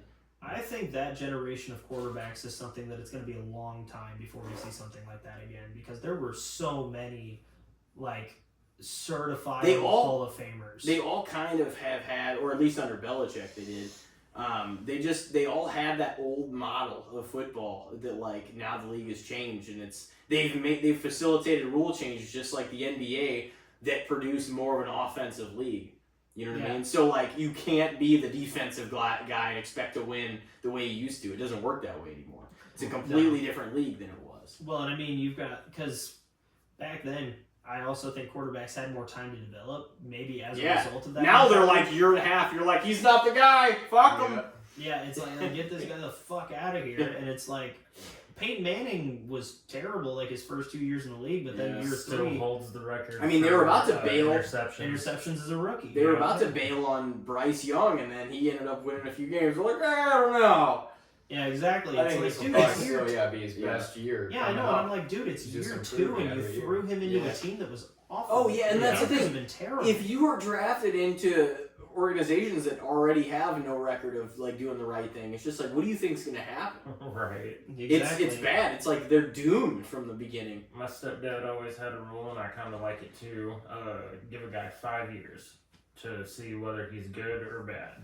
But the billionaire owners are not that patient. I'm not blaming them because, to be honest, you're like, no, I want to win, and I want to win fucking now. Like, that's what everybody wants. Like, they want to win as soon as possible. They feel like there's hot prospects coming out of college. They're like, well, if we got a chance of getting this guy, do we really want to fucking keep riding with this dude that hasn't done shit in 2 years? Because even though fans are just fans, you know, I understand what you're saying about the 5 year thing. You know that as soon as they have a losing year or so, or like even they start off the next year and they're like 1-5. Fans on social media, and I'm not saying you should listen always to what the fans want, especially if you're a billionaire owner. What the fuck do you give a fuck what the fans want, you know? Right. But, like, they're going to go immediately to social media and they're going to bitch out the organization for, this guy sucks, play somebody else, and blah, blah, blah. And they're going to be so loud that it forces you to make decisions prematurely. Yeah, but it affects your pocketbook. That's what you start with in the early making 2000s with social media. So people just inevitably don't have the patience anymore, you know? No, because now we've got a million, instead of, you get the occasional armchair coach that might call into a radio show and bitch, now you've got a million armchair coaches on Twitter, Facebook, Instagram that are just bitching about teams in their states. Like, because now you've got quarterbacks that are getting turned away 2 years into their tenure versus you've got people like the Colts where, God rest Jim Irsay's soul, he recently passed away. Fucking Andrew Luck got a million years at the helm because he was the franchise guy, but they wouldn't build around him, and that's why he retired as early as he did, because they would never put an offensive line in front of him. And he got I think he wanted to also because he didn't want to have to deal with those repercussions. Well, yeah, but it was because he was getting the shit beat out of him. Like, if you concussion repercussions. Yeah, exactly. He lacerated his kidney. Yeah. He was getting injuries. I was like, you can get that as a quarterback? Yeah, like, I never heard lacerated. He got injured out of the league. Basically. Yeah, I know, because even if you look at the last couple of years in the league, like, his right arm still totally clean, basically bare right hand, bare everything. If you look at his left arm, he's got an elbow brace on this hand. He's got a glove with no fingers on it on the left hand. He's padded up to the nines on his non-throwing hand. And I'm like, Luck's getting the shit beat out of him, and he's still throwing 30+ touchdowns. And he went out because he was like, because I think that preseason he retired, he had like some kind of a calf injury, and he was like, I just don't want to fucking go through rehab again. He didn't want to be immobile by the time he was 40 either, so he's just like, let's just call it a day. I made some money. Yeah, they gave him a left tackle, and they just said, fuck the rest of the offensive line. Who cares? It's like a lot of it has to do with the ownership group. Yeah, I know. I'm like, Anthony Costanzo can't play 5 positions at once, guys. You gotta give him some more offensive line help. That's always the thing, too, in the draft, is offensive linemen get drafted a lot, and it's like, oh, man, they needed this. And they do need it, but one offensive lineman isn't going to turn the whole line around. No. Even if he is a stud, it's like he can maybe block a couple guys, but there can still be holes in that line. Yeah, and then you draft one offensive lineman, and if that one offensive lineman turns out shitty, then you're no better anywhere. Yeah. Team back. Greg Robinson to the Rams looking at you, dickhead. Well, you guys don't always get it on Orlando pace. Get over it. Yeah. No, we had to go fucking sign Andrew Whitworth. Andrew Whitworth is great. I miss The that dude guy. was just a blocking fiend into his 40s. Oh my god, yeah. he like I think when they won the Super Bowl in 21, I was like, yeah, I don't think anybody on the team deserved it more than Andrew Whitworth. Oh, Yeah. for sure. But because dude was in his 40s and he's like the most kind soul you'd ever meet in your life. Dude's so charitable, and I think he won Walter Payton Man of the Year once. But he's it's always the good guys that are like old on your team that you're like, no, that guy fucking earned it. I feel like the offensive linemen Still wish win Wes that Welker would have won one. award a lot. Yeah. Wes Welker winning one would have been cool. I still couldn't believe it when I found out that he wasn't on any of the teams that won one. He was Randy fucking Moss deserved Randy to Moss win. did deserve one. Randy Moss did fucking deserve one. Straight cash homie, and he never won a fucking Super Bowl. That sucks. He was. See, I wonder how the '98 Vikings would have fared against the Broncos that year. I don't know if they would have won, but they definitely would have put up a bigger fight than the Falcons did. Yeah. The Falcons got lucky. Unbelievable that was it Gary Anderson or Morton Anderson that missed? I think it was Gary Anderson. It was Gary Anderson. Yeah, unbelievable. Didn't miss a field goal that whole season. Missed one in the NFC Championship game. I think he hadn't missed a kick in 2 years. Pressure got to him. Yeah, exactly. The old commentator's curse. Yeah. He has not missed one all year. And then they'll show the numbers and shit. Yeah. And that always feels like it happens, doesn't it? And then he misses Yeah, on the it's next a kick. miss, yeah. Or what- Yeah, exactly. Yeah, you're like, shut When the they fuck point up. it out, it's just like, oh man. Yeah, I was gonna say Adam Vinatieri. Whenever he Yeah. finally, Oh, yeah. whenever Adam Vinatieri's wheels came off, it was like he hasn't been known to miss in whatever situation he's in, and then suddenly Vinatieri's just missing field goal after field goal. I'm like, son of a Oh bitch. shit, he's old. Yeah, right. Oh no, 45. Before that moment, you hadn't even thought of it. And Right. then once it happened, you're like, oh no. Like, oh, he's got all gray hair. Yeah, right. It's like, guys, we got somebody's grandfather out there kicking field goals. Oh shit. Chill out. You guys want to take a break and come back in with the good, the bad, and the shit? Yeah. Yeah. All right. Well, ladies and gentlemen, we will be right back. Stick with us. Ladies and gentlemen, we are back from the break, and it is now time for a good old-fashioned round of the good, the bad, and the shits. You boys have both been on separately. You know what it's about. Overrated, underrated, and fair. So we're going to judge some interesting topics. We'll see where we go. Elijah, you want to start off? Yeah. We can do that. Well, we talked quite a bit of wrestling in the first half. I feel like you guys like wrestling. You know, you might be a No, little really. educated on I was wrestling. gonna say, given the first two times I was on this podcast, a lot of wrestling was talked about. So what is your overall perception of Will Ospreay?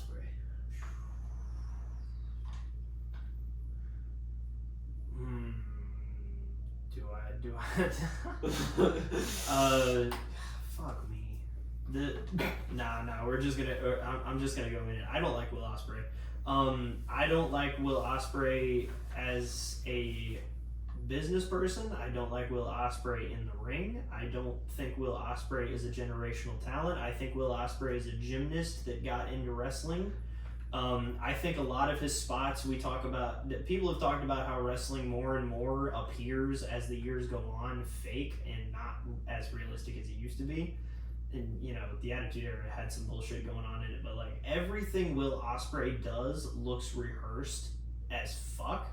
It doesn't look like, yeah, obviously people go over matches. Like, there's a lot of spots in wrestling that obviously you gotta rehearse them. That's one of my honestly big disgruntlements with a lot of matches. It doesn't feel fluid and like with the crowd. It feels like, oh, this is the spot you do this is where you get heat, or you do the suplex. It feels very, for a sport that, or not a sport, but for an entertainment product that has sport-like elements in it, it feels nowadays very rehearsed, and that is one of the problems I do have with the product, like in recent years, I would say. Yeah, and this is where it's like, okay, I'm going to do a front handspring into the ropes. You're going to do a front handspring into the opposite side. We're going to do back handsprings. We're going to land and do the stupid Spider-Man pose in the middle of the ring.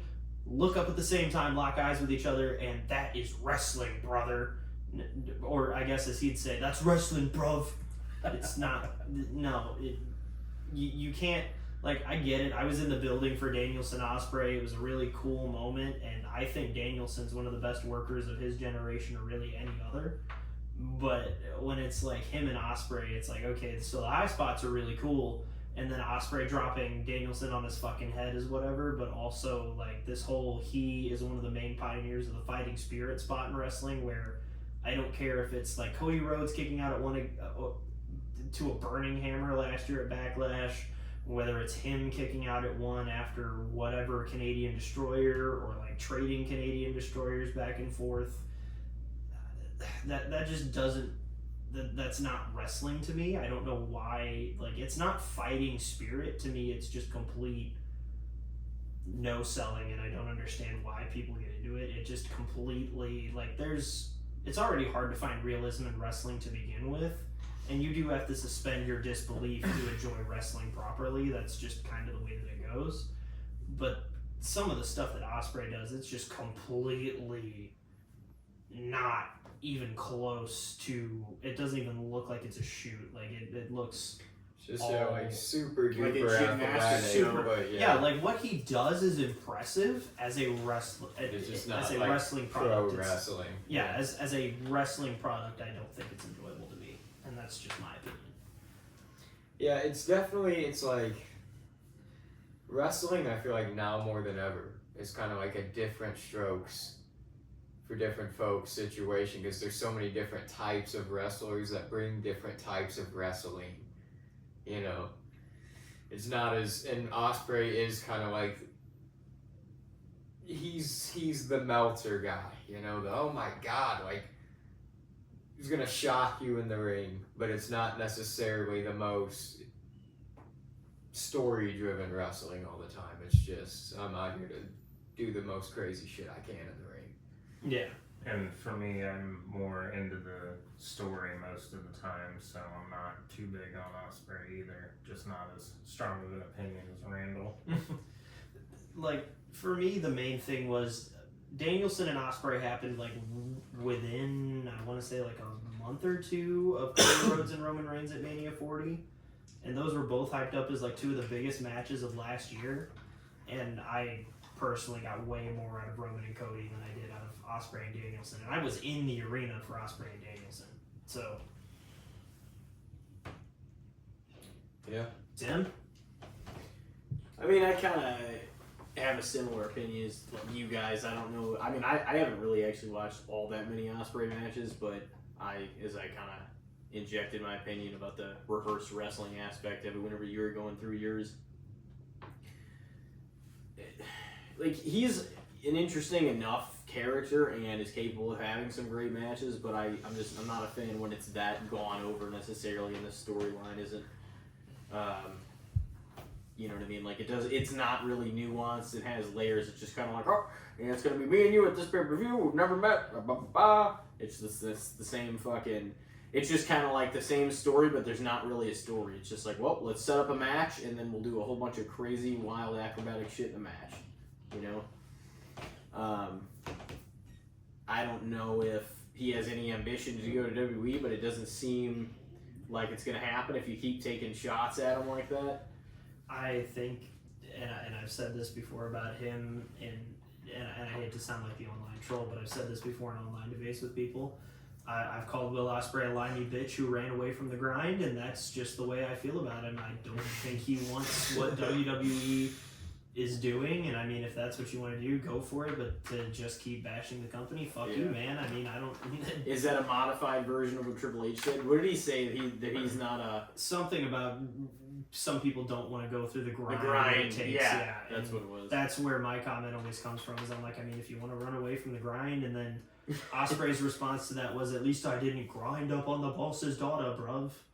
And yeah, they offered him such a sweet deal though to get paid, and then they fly him over back and forth all the time, and you know, that's probably the way he views it. But Yeah, I mean, get your bag, but if you're going to conduct yourself like that as a business, as a human Yeah. being in business, I wouldn't want to touch you with a 20-foot pole. yeah, And I mean, Tony Khan's probably fine with it because Tony Khan's okay with the inmates running the asylum. Like, yeah, he clearly doesn't have much control over that company. I mean, if you look at the way that the Young Bucks talk, Kenny Omega, Moxley, Ospreay, Hangman, they kind of go out there and they just say whatever's on their mind that particular week, and sometimes that's fine. But to do that 24/7, it's just not indicative of a good product. Doesn't always tell the best story. Well, yeah, and I mean, like, I get at the end of the day, like, you don't need wrestlers to be, you know, business people, but at the end, but like, they should still be able to conduct themselves some level of professionally. Like, even CM Punk, I don't think handled the brawl out situation 100% well because that whole situation was unprofessional. mm-hmm. But at the same time, like, you can't. Jack Perry going out and saying "Cry me a river." I'm like, okay, why the fuck did you make him on? Why? And Why are first we of all, doing this? them as EVPs should not have went down to his locker room and fucking broke the door down. Absolutely not. No, it's You're an EVP, you have different expectations in regards to the way you're supposed to conduct yourself backstage and in the ring. And even if you give them the benefit of the doubt and say, "Oh, well, what if they were just going to talk to him?"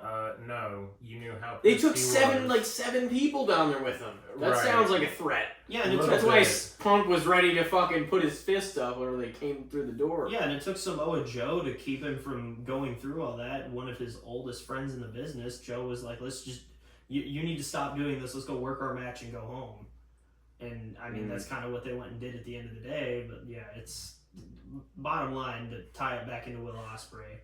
He just lines up with everybody else in that company mentality wise to me, and the gymnastics don't really do it for me. So I just don't really have a very great opinion of Will Ospreay. I feel like some of the guys that are either the EVPs or some of the guys that were there early on with some significance of power, while they have a stranglehold over the company's always going to have limited growth because they're going to prevent a lot of other people from getting that spotlight. You know what I mean? Yeah. Well, yeah, you can have that, but as long as we remain, you know, here, like it's part of the, you know, the bigger stars. That's why they had an issue with Cody. That's why they had an issue with Punk. You know what I mean? Like, I'm not saying it's just that simple, but if you really want to take away some of the, a lot of the other points you could make, it could be looked at like, oh, this was their chance to, you know, control wrestling the way they wanted it, and because those guys outdrew them, they didn't want them taking the spotlight. They didn't want CM Punk at the top. Right, and I mean, that's why Cody, I mean, to his detriment, because at the end of the day, it limited what he could do while he was there. Mm-hmm. I think that's why Cody got booked into a situation where he couldn't win the world title, because if he let himself win the world title that early, Yeah. it's like, okay, did he do this because he was the most over guy in the company, or did he do this because he's the top guy and he could just do that? It's going to look like Jeff Jarrett and TNA for all those years. Yeah, that's a whole. That's The a real whole reign other of topic. terror in wrestling. Yeah, I was gonna say there's two major reigns of terror that I can think of. Three if you want to count Roman Reigns, but I don't really count that one. But the two are usually Triple H and from 2002 to 2004, and then Jeff Jarrett for his entire tenure in TNA. Yeah, especially actually that period from like 02 to 04 also, and probably a little beyond that too.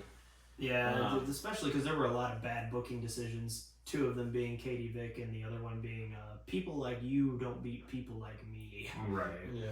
I'm going to say what I've seen of Ospreay, maybe a little bit overrated. I'd say I'm not saying he's overrated necessarily in the ring, but I think what he brings isn't what people act like or think, because why aren't they showing up for him? You know what I mean? I agree that it's overrated, but I'm gonna go with between the good, the bad, and the shits. I'm gonna call it the shits. Yeah, that's overrated for sure. Definitely overrated. Well, what do you think, Rob? Of Ospreay, I haven't seen too much of him other than clips, but I'm not too big on him, so definitely overrated in my opinion. Eli?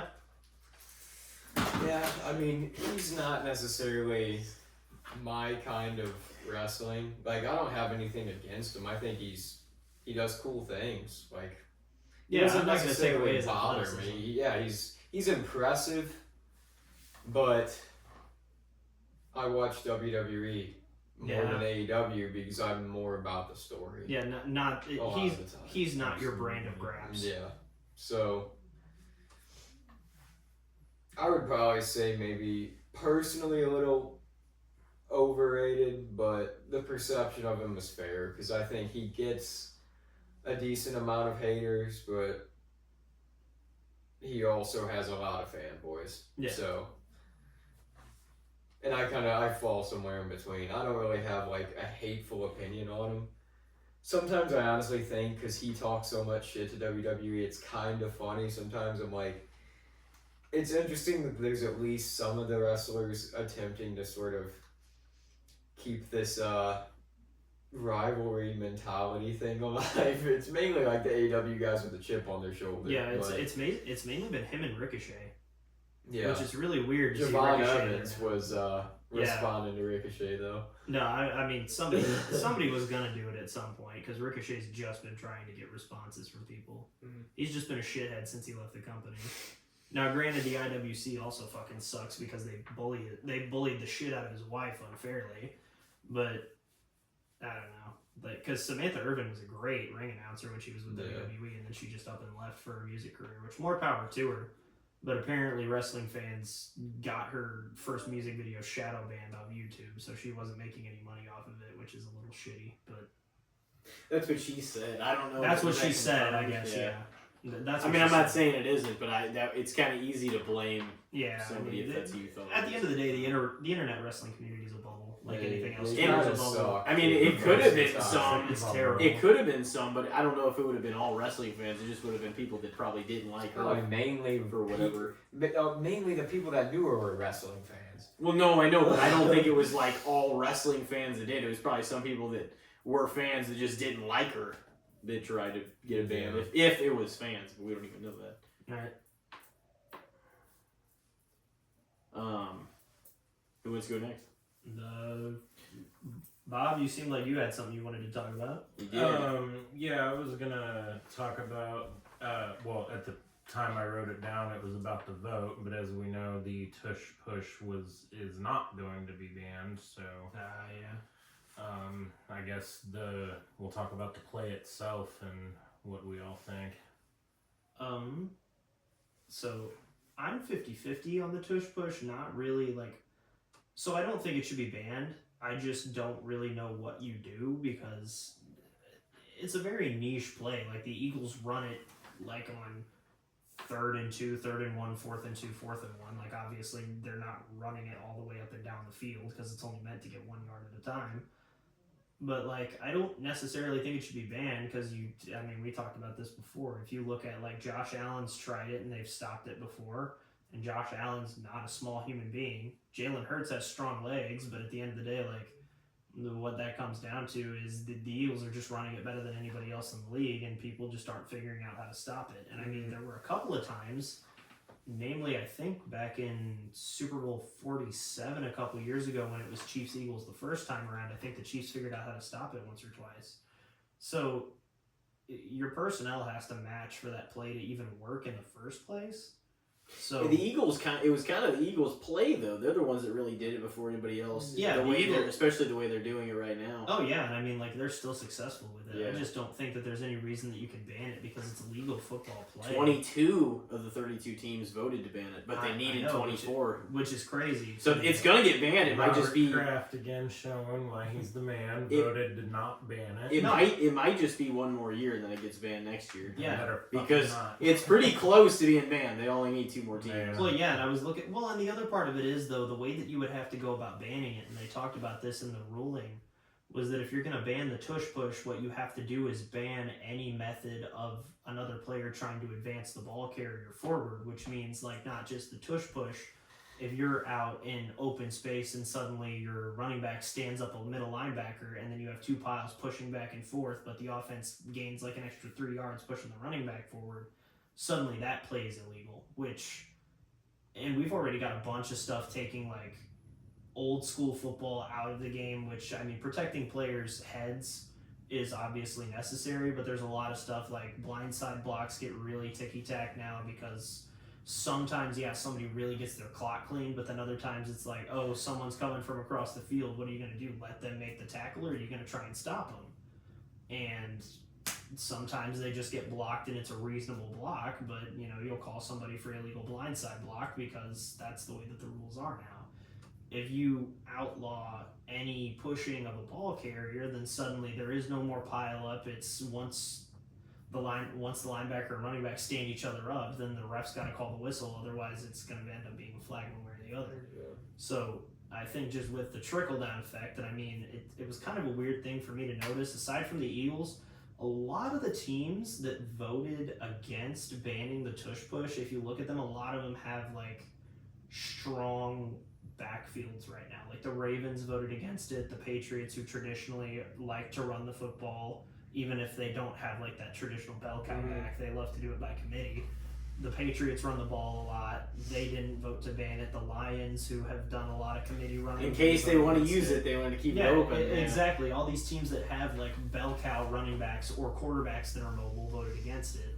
So it's like I completely understand why you wouldn't want to vote against it. And I don't want to neuter football any more than it's kind of already been neutered-ish. Like obviously football's still entertaining, or I wouldn't watch it. Yeah. But it does. These are just subtle changes. Like it's never really anything too big that they really change. I don't like that they limited the onside kick though. Like to me, that's a bullshit rule. No, yeah, because having to declare, we're gonna onside kick it. Okay, so if you think all the way back, because the big thing that got brought up with that was the Super Bowl where the Saints came out at halftime and they onside kicked it. It was a surprise onside kick, and that's what kind of swung the momentum for the Saints in that game.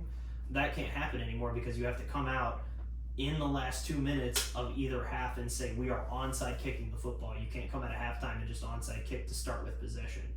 So it defeats the entire purpose. Yeah, it does, because the onside kick was supposed to be we're going to try and get the ball back for this. Like obviously, if it's a one-score game with 20 seconds to play, obviously there's an onside. You're kick going to do it, yeah. Yeah, but that's it eliminates the whole element of surprise. So long story short, if we're talking in terms of the result of this current vote where they voted to keep the tush push, I'd say that's good, because I'd say that's perfect. I don't think there's any reason to outlaw any more stuff in football, because unless there's some major player safety breakthrough, which I think they're trying to find some kind of far safety there hasn't loophole. been, though. No, there hasn't been. But there's also mainly only one team that's been doing it, so the Eagles, you know what I mean? I think whenever other people do it and how successful it is, or if any injuries happen, I think it might sway opinions like next year. Because it's going to come back on the table at some point, and it's going to get overturned at some point. Well, the Bills try it here and there, but other than that, it was basically the Eagles that were started doing it. Yeah, it's definitely their thing. Well, and the success rate went way up versus because 2 years ago when they were in the Super Bowl the last time around, they didn't. I don't think their number one running back was anybody to really write home about. I think it might have been Myles Gaskin. Or not Myles Gaskin, it was Miles Sanders. Yeah, I think Miles Sanders was their number one running back, and he wasn't, he's not Saquon Barkley. Now suddenly you have Jalen Hurts getting pushed forward by Saquon Barkley, and there's a lot more punch to it. Yeah. And that, I think, made a little bit more of a difference. So if you have perfect circumstances, this play works. If you don't, it doesn't work as well. Yeah. When you have a running back with quads the size of tree trunks, and you have a quarterback with quads the size of tree trunks, you're going to push some people forward. So I don't think they should ever overturn it. I think keeping football the way, I think you got to keep football physical, because that's the big thing it has every other sport. It can stay physical without that, because some people's argument is that's not really actually a football play. It's just kind of it's a rugby scrum. Yeah, it's kind of just, exactly. I just think this basically notes that at some point it will be overturned because it was already this close. You know what I mean? Yeah. I just don't think we're there yet, depending on how the season plays out. Especially the moment there's injuries from it, people start pushing back for it again. That's going to happen. So that's why I think also it'll probably happen. But that's the thing. Most teams are not the Eagles. I don't think it definitely does not equate to similar success for everybody. You know what I mean? Yeah. So I think it'll eventually get there, especially if most of the league already wanted to overturn it. I don't think just doing that inhibits teams from having a physical and offensive game. I mean, they've already facilitated a whole lot of other rule changes that have made it to where guys aren't getting hit as bad. You know what I mean? I don't think that really takes away from it too much. But people are all about records and stuff like that. And how do you do that? You facilitate more offense and implement rule changes that change the game to make it more offensively driven. Yeah, and I mean, I know that more and more, I mean, I know people talk about how defense wins championships, but I think that's a huge part of it going forward because as the game becomes more offensive oriented, you have to be able to play some damn defense if you want to win a championship. Whoever's is better at least is going to win. Yeah. Because, I mean, it wasn't even just the Eagles' offense that lit it up. I mean, they destroyed the Chiefs on defense in the Super Bowl. And I mean, that's the second Super Bowl that Mahomes lost where he had the defense in his face the entire game. Yeah. He never looked, like, comfortable or even remotely, like, he was shaken the whole fucking game. No, it was the same way that it was in Super Bowl 55 against the Bucs. He did not look like he ever got into a rhythm, period. Nope. But no, I don't think you take the tush push away because, I mean, in that game, it didn't even really factor in that often. I think they used it a couple times early, but it got so out of hand that they didn't even use it. Mm-hmm. That's the thing. It's kind of a cheat code of a play, but it only matters in short yardage situations. So it's like, once again, it's kind of what we talked about earlier. Don't let your team get in that situation. You don't have to worry about it. Well, you're always going to have plays where there's only a yard you need to get, though. But I mean, like, and it depends on the team. Like you're saying, the success rate. So it's not always a cheat code. It is if you have Saquon and Jalen. But I mean, I don't really think that it's that unfair or anything. Maybe it is, like, I think a big thing too was it's risk for injury because there's like a pile up on a lot of the linemen in the front, like Jason Kelsey, that was like the end of his career. He's like, oh yeah, that play beats the hell out of you. But he even said that wasn't part of the reason why he retired. He didn't want it over. He didn't want it banned either. And on the topic kind of Saquon Barkley, one thing I hated reading about was some people saying that, if he doesn't break the rushing yard record in 16 games, then it doesn't count. Well, if you go by that logic, then okay, O.J. Simpson still has the record because he's the only one that did it in 14 games. Yeah. If we're going by number of games. Yeah. That's just another football topic. Yeah, I mean, I I have think a pet peeve with. There's semantics. They're just little bullshit. Because people are always going to say that. Didn't Dickerson set it in 14? No. That was a big Dickerson was in 16? Yeah. Okay. That was a big discussion with the Roger Maris Babe Ruth home run record in 60, 61. Yeah. And, like, And people are always going to say, well, but it's like, they may have had 8 less games, but, like, they didn't have to travel on planes and go to different stadiums. They didn't have to play night games. There's always things you could argue all the way, like, or the same as, like, an NBA Finals now versus back in the day. Like, it's not nearly as physical of a game now. And you can call a foul for essentially fucking nothing. Yeah, and people sell it and shit like that too. Yeah, and I mean, like, even if you want to get really deep into semantics, like back when O.J. Simpson and Eric Dickerson played, throwing the football was not the primary way that you generated offense anyway. At all. Yeah, there were a lot of most seasons back then. Even like if you look at a lot of the all-time greats, like even if you look at fucking old heads like Fran Tarkenton or Terry Bradshaw, they threw more picks than touchdowns in their career because that's just the way that the game was back then.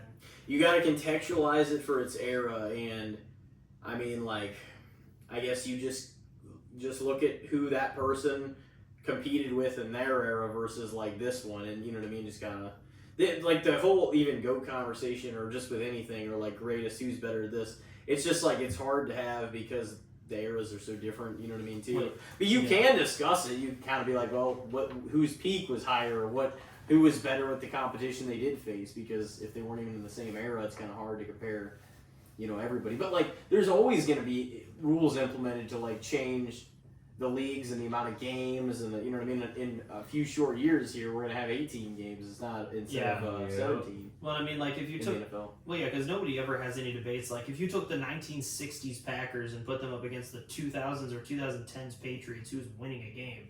It's going to be the Patriots every single time, but that's because back in the 60s, the Packers were dominant for their era. Mm-hmm.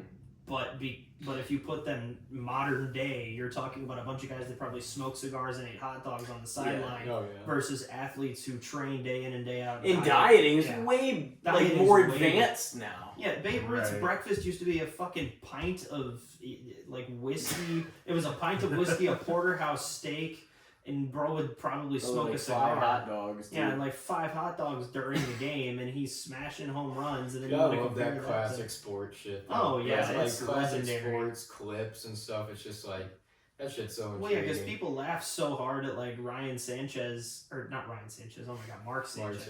Mark Sanchez ate 1 hot dog on the sideline when he was in New York, but then if you go back to the '60s, everybody was probably fucking doing that. Oh yeah, they were drinking Pepsi at halftime.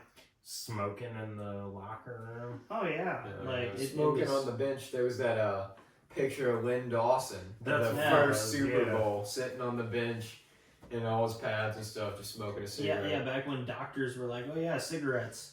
You have a headache? Smoke a cigarette. Can't breathe? Smoke a cigarette." Yeah. So he was probably like, "Oh, I'm gassed. I need a cigarette." This is the brand of cigarettes that doctors recommend. Right. So these are good for me. Marlboros. Yeah, I need my Marlboro. Not my mom's were Marlboro Lights. I'm gonna say for the tush push fair, because I do think we're on the trajectory of it getting banned in the future, for sure. But it'll probably be around for at least another year or two, I would think, until it gets abused and or there's injuries and stuff. Because immediately when you give these people that want to ban it some ammo, they're gonna go after it again. And be like, we need to get rid of it.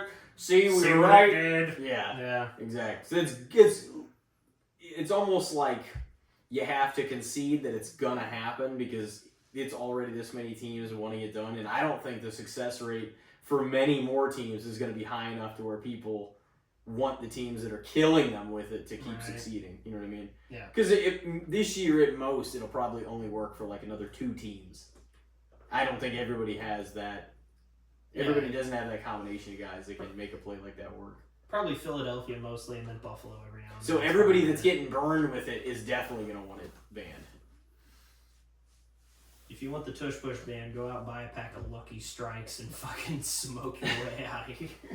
I would say fair though, because I don't really have a problem with it right now. I mean, it worked for them, but I don't hate it. I'm just saying what other people are saying, what the team has voted on. That's just what feels like is going to happen in a realistic world.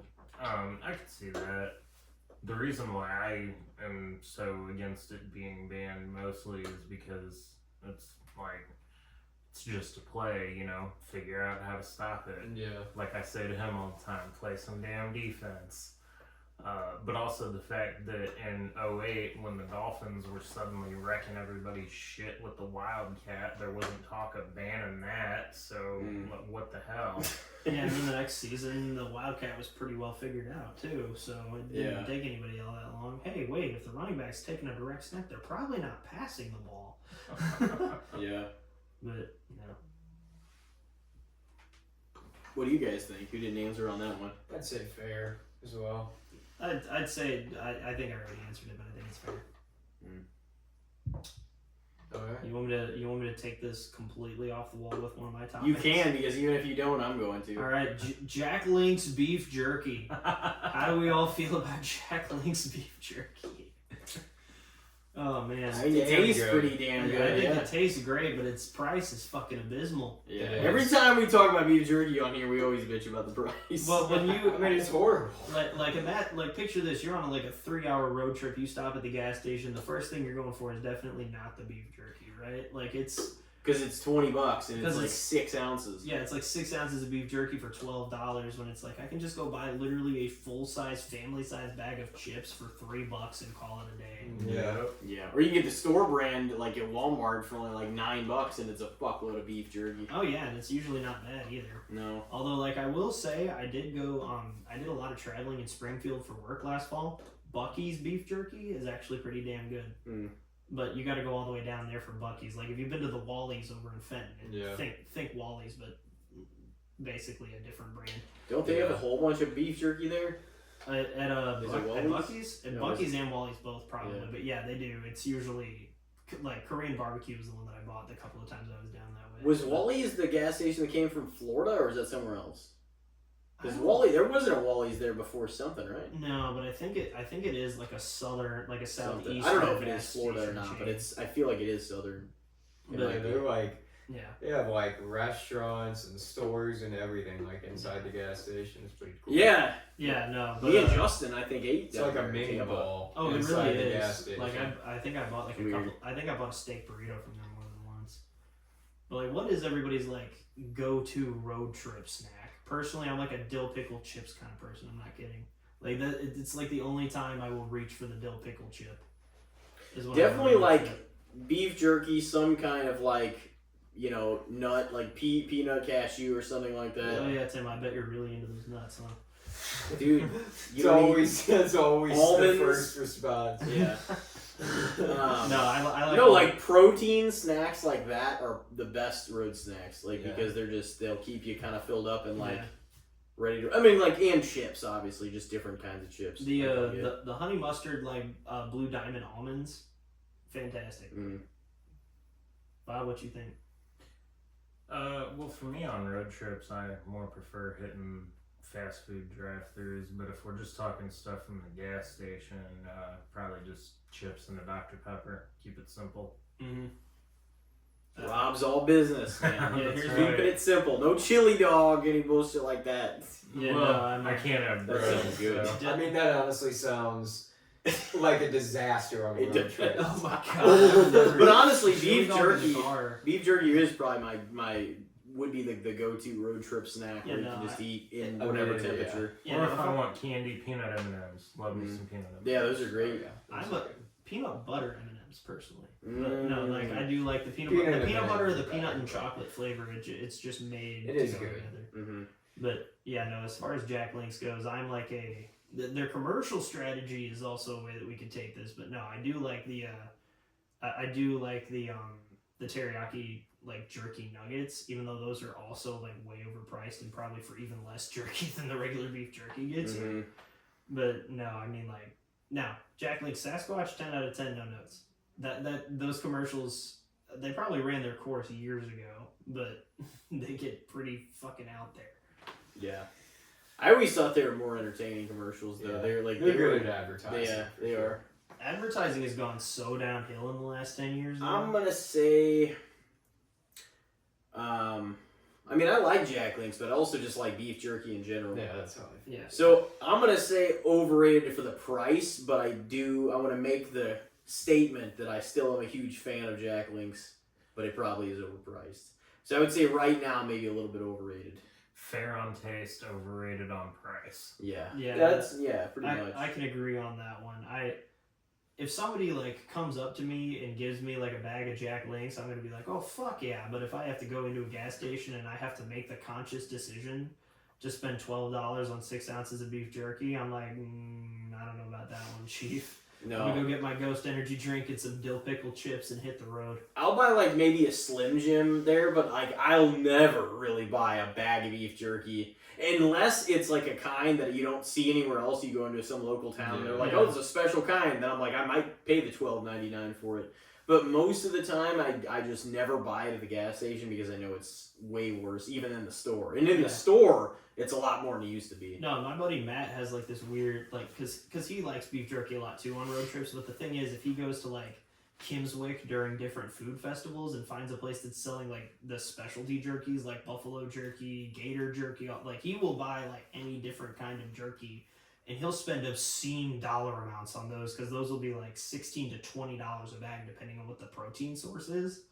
But he'll go in there and he'll pay that money, and I'm like, dude, you're crazier than I am, but I also like will spend obscene amounts of money on stupid shit like Magic the Gathering cards, which that's just expensive cardboard. So like, more power to you if you want to spend that much money. But yeah, definitely overrated on price, fair on taste.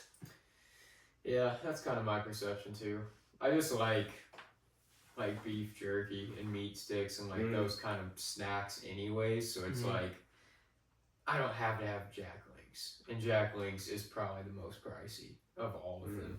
And it's probably So, got like unless you it's get like really the good. organics or anything. It's probably got like Yeah. pork and other stuff in it too, and they say it's beef jerky, but I guarantee a lot of the stuff is made with more shit. I just haven't even looked. I haven't bought Jack Links in some time though. Yeah, It is good. It's though. good It though. tastes damn No, it's really good. good. No, The it's sweet good. and hot is really good too. Yeah, it's hard to beat Jack Links on flavor, I'd say, because I Mhm. mean, the one thing that I'll give where store brands do this is specifically for beef jerky because it varies with store brands versus name brands. When it comes to beef jerky, store brands definitely do have a little less flavor, I think, than like Jack Links does. Yeah, they're a little drier, but you do get more. Yeah, but like because there's a lot of store brand stuff. Like when it comes to soda, I can buy store brand soda and not care. I can buy store brand chips and it's the same thing. Yeah, like store brand condiments and stuff Yeah, like that. store brand condiments. For the most part. Yeah. Not hot sauce though. I ain't cheaping out. I'm getting Frank's. I'm getting what I deserve. Do you put that shit on everything? Not everything, but a lot of things. I just love like hot and buffalo sauce and all that shit. I put Frank's Red Hot on my eggs every time that I eat eggs. Oh yeah, it's hot sauce is really damn good. It is pretty It's universal. versatile. It's Yeah, versatile. it is. Hash You browns. can use it on a lot of shit. Mhm. On just about any chicken stuff you're eating. Yeah. You can put it in buffalo chicken dip. No, yeah. But so do we answer for that one? Yeah. Okay. Batter up, Tim. I'm gonna throw mine out there that you actually pointed out a little bit ago. But instead of doing the prequels, what do you guys think specifically of Star Wars Episode 2, Attack of the Clones? You remember, Rob? You probably haven't seen Star Wars in a while, huh? Yeah, not for a while. You remember Attack of the Clones enough, don't you? For the most part, yeah. Yeah. And I would say that's fair. I like what I remember. Anyway. Oh yeah, the Battle of Geonosis. Yoda comes in with all the clones. They fucking have that big ass That duel. was really cool. Yeah, That was a it cool was. scene. Some people All the criticize. Jedi. Oh yeah, some people criticize Hayden's performance, but honestly, like I thought he did a pretty good job. I'm not saying all the scenes were 10 out of 10, but like that was his first ever like big time movie, or really any movie in general. He had only been in like some TV stuff, and Yeah. he was still really young. But like for a big time franchise movie, I mean, other than Ewan McGregor, I feel like he did a pretty good job being like this second lead, kind of main character, but really like second lead Ewan. I always liked Attack of the Clones. Like some people discuss, most people say Revenge of the Sith is the best prequel, but some people don't like Phantom that much. Some people don't necessarily like Attack of the Clones. All of them have gotten a lot more respect since the sequels have come out than they did, and I mean I always loved them all, but people have come around on even the Hayden performances and everything else. But I do think sometimes people give, especially one or two, a lot of shit, and I'm like, they're both really entertaining, and they have great characters in them, you know? But anyway. So as the sort of super fan of Star Wars that I am, so Attack of the Clones has some of the highest highs out of the prequels, but it also has some of the lowest lows. The main reason I say that is not because I think Hayden Christensen did a bad job, because the thing is, you're asking somebody to go in and play a conflicted. I can only assume Anakin's age in those is like mid. It's supposed to be like He's 19. He's In 19 in it? two, he's 19. Okay, yeah, he's supposed to play a 19-year-old that is confused, conflicted about a lot of things, and Exactly. you really can't ask anything more of him for that. But what I can say is that the highs in the movie are like, yes, all of the visuals are great. The battle on Geonosis is one of the best visuals of the entire like 9-film saga. But as far as like the bad from it, all of the romance dialogue that George Lucas all of the romance dialogue is bad. Like if there's one thing George Lucas can't do, it's write romance. Like, and I don't think any of the Disney writers really did it any better. I don't think that, because even I've been I rewatching. think it worked in the originals because it was kept pretty simple. I don't think he really went. It was kept very simple, Yeah. and having rewatched the original trilogy just a couple of days ago, like it's not terrible, but it's also not a focal point like it is in the prequel trilogy, because Anakin and Padme's relationship is huge in those 3 movies, and like I think it was better in 3 than it was in some of the dialogue in 2. 2, there was just moments that were awkward maybe in 2, but Well, but it's also because the whole B plot of that movie is Anakin and Padme together, so you have to write dialogue for those two together. At least in 3, they're not on screen very much together. So in 2, you've got all these really awkward lines, like the whole "I don't like sand. It's coarse and grainy and it gets everywhere." And as he's like down her back. And yeah, it's like, dude, this is supposed to be romantic. Why the fuck are we talking about sand? And then even like right before the battle on Geonosis, when they're talking to each other in the tunnel, it's like it's all this very. It's not. It's romance dialogue, but it's borderline the corniest shit you'll ever hear, because it's like, oh, I feel like I'm dying every day that I'm not around you, or something to that effect. I'm like, oh my god, like, George, were you touched in your teenage years? Like, did you talk to I him? know what you're talking about. It's just weird because, like, hearing this as an adult, like, I just watched the movies and I never overly criticized, like, the Jar Jar stuff. I never overly criticized the romance. I'm not saying you guys are wrong for pointing it out either, because I acknowledge some of the things, but because I grew up with it, watching it so much, I guess I was just like, I just filtered that in, and it just never really bothered me very much. Oh yeah, I mean, you don't really pay because it attention was to Star anymore. Wars, for me, it was easy to wrap my head past it and not care that much, I guess. And that's where I was as a kid too. And we're like, let it be known, I say all this stuff. I still love the movies, Yeah. like flaws and all. Oh, yeah, no, I look completely past it. I'm asking you guys to break it down, so all these are fair criticisms. Yeah, too. like as far as I still love it, even though it's imperfect. yeah, as far as Yeah. the movie goes, like I think all the criticisms are fair, but I think like as far as movies go, I think every single one of the prequels is underrated. Oh yeah. Because especially seeing now, like if you don't have the right person at the helm of Star Wars, when we saw 3 new movies come out, one of them was good, the other 2 were just not great at all. Prequels are by far stronger as a unit Yeah, they than are. the sequels. And I still think, like, overall, as individual movies, I think that the original trilogy has better individual films than the prequels do. But I'd say, overall, it's a lot closer than people give it credit for, because I think if I had to order all of my films, it would pretty much go, like, Revenge of the Sith at number 1. If you just had to order the first 6, If I were to order the first 6... try to do those. That's fairly easy. Revenge of the Sith, Empire Strikes Back, Return of the Jedi, probably Phantom Menace, Attack of the Clones, New Hope. New Hope goes at the bottom for me. And I know that a lot of people love A New Hope. That movie was, and I'm not saying it's a bad movie, it's just, it was done so early, and it was a very rough outline for what everything else was, and it was kind of written in that if we don't get greenlit for sequels, this can stand by itself if it has to. Mm-hmm. So It was pretty conclusive, though. He blew up the Death Star. blow up the Death Star, go You home. know, you didn't get all the family drama with the I Am Your Father and everything that happened after that yet, but right. I feel like for what it was and like the story they were like playing, like you kind of felt the weight in A New Hope of like, oh man, a whole bunch of shit had happened before. Like whenever he went into Obi-Wan's hut and like he was explaining all the Clone Wars and you and my father and all this stuff, and like you could feel like it was a post-world. Of course, we know this through hindsight because we knew what happened in Order 66 and everything. But you kind of felt the weight of it because it was like a whole bunch of shit had happened, and like now this is this new version of this thing where like Luke was.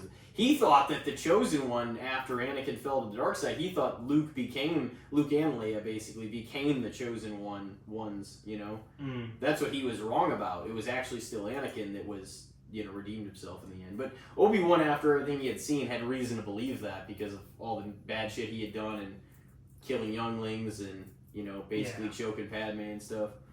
It's just, you know, it was wild.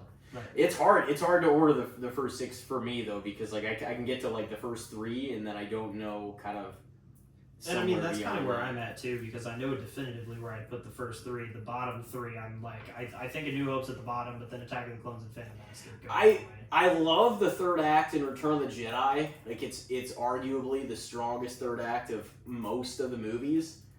But before that, I'm like, you know, I don't know. It's arguable either way. My big thing that separates Phantom Menace and Attack of the Clones for me is I think that the pod racing scene is better to me than the battle on Geonosis overall. The pod racing scene is severely underrated. It's so good. That whole sequence is so good. If we were to put that on, it would be underrated across the board. Yeah, the pod race scene is severely underrated. Phantom Menace is fucking way underrated.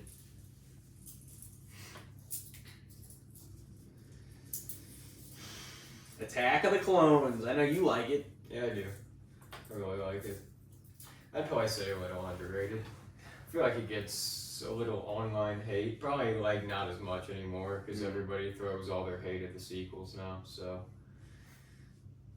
in recent years, it might be a little more on the fair side, but I just feel like 1 and 2 are a little, in ways, underappreciated because that was the Star Wars films where we got the most Jedi. Like, the most Jedi action. It was dope. Because most of them were dead after that, so. Yeah, I think they went in with like 212 Jedi, and I think 20 survived, something like that. So, yeah, it was. The problem is, like, they really didn't give a whole lot of time for the weight of that situation to set in. But, I mean, it was the onset of a war, so you kind of have to onset the war. Well, and at the time, they weren't expanded into these universes yet. They just had the films, like, and that was it. And then through the years, people were, like, tugging at the thread of everything that they, you know, had and all the information they had on different characters. And now none of it's canon anymore. Yeah, well, I mean, yeah. I That's mean, what just- I want to see is, like, more of the characters that were on the council. Like, I want to see what they were doing, and, like, I want to see... I want to see so much more of the prequel era, like what happened between episode 1 and 2. Yeah. There's 10 years in between there of And- shit you could make. Yeah, and Disney's slowly kind of making content on that. Like, they've done stuff where they filled the gaps in with how Dooku turned to the dark side. Yeah, and the Tales of the Jedi. that Yeah, was Tales of sick. the Jedi, Tales of the Sith, like, and then they've done, you know, the whole Tales of the Empire. the whole Clone Wars series, Tales of the Empire. They need to do a Tales of the Sith. That would be sick. Yeah, they've got to. Darth Plagueis. They're slowly filling some of the gaps. Acolyte just kind of fumbled the ball with that one. I think Book of Boba Fett was kind of okay. Mandalorian did a good job. Ahsoka did a good job. I think Rebels did a better job than people give it credit for. It was good. What else was I going to say? Obi-Wan. Obi-Wan, I think, was a good show. I know a lot of people have issues with it because of Kid Leia. I think the Star Wars fandom needs to stop bullying kid actors. Because Well, we're some of just the giving stuff... kids drug problems at this point. Going back, Right. it's not her fault, but going back to what we were saying earlier about suspending disbelief in wrestling, you have to admit that some of the stuff she did as Kid Leia was a little bit hard to believe, even in this, you know what I mean? It's like escaping guards and people with guns and like all this. It's just like she's like 6, man. What does she know? She's never been around and done any of this stuff before. Anakin flew a ship at 9. So it was, but That's the Anakin whole was thing. smart as fuck on that plan. He like worked and figured out how to put together a pod. They put that into the film. Who was her dad, Tim? But that's what I mean. He was Anakin's dad. You saw him do the shit. And she was like running away from it. It's just like, how the fuck is this little girl gonna get away with this? I don't know.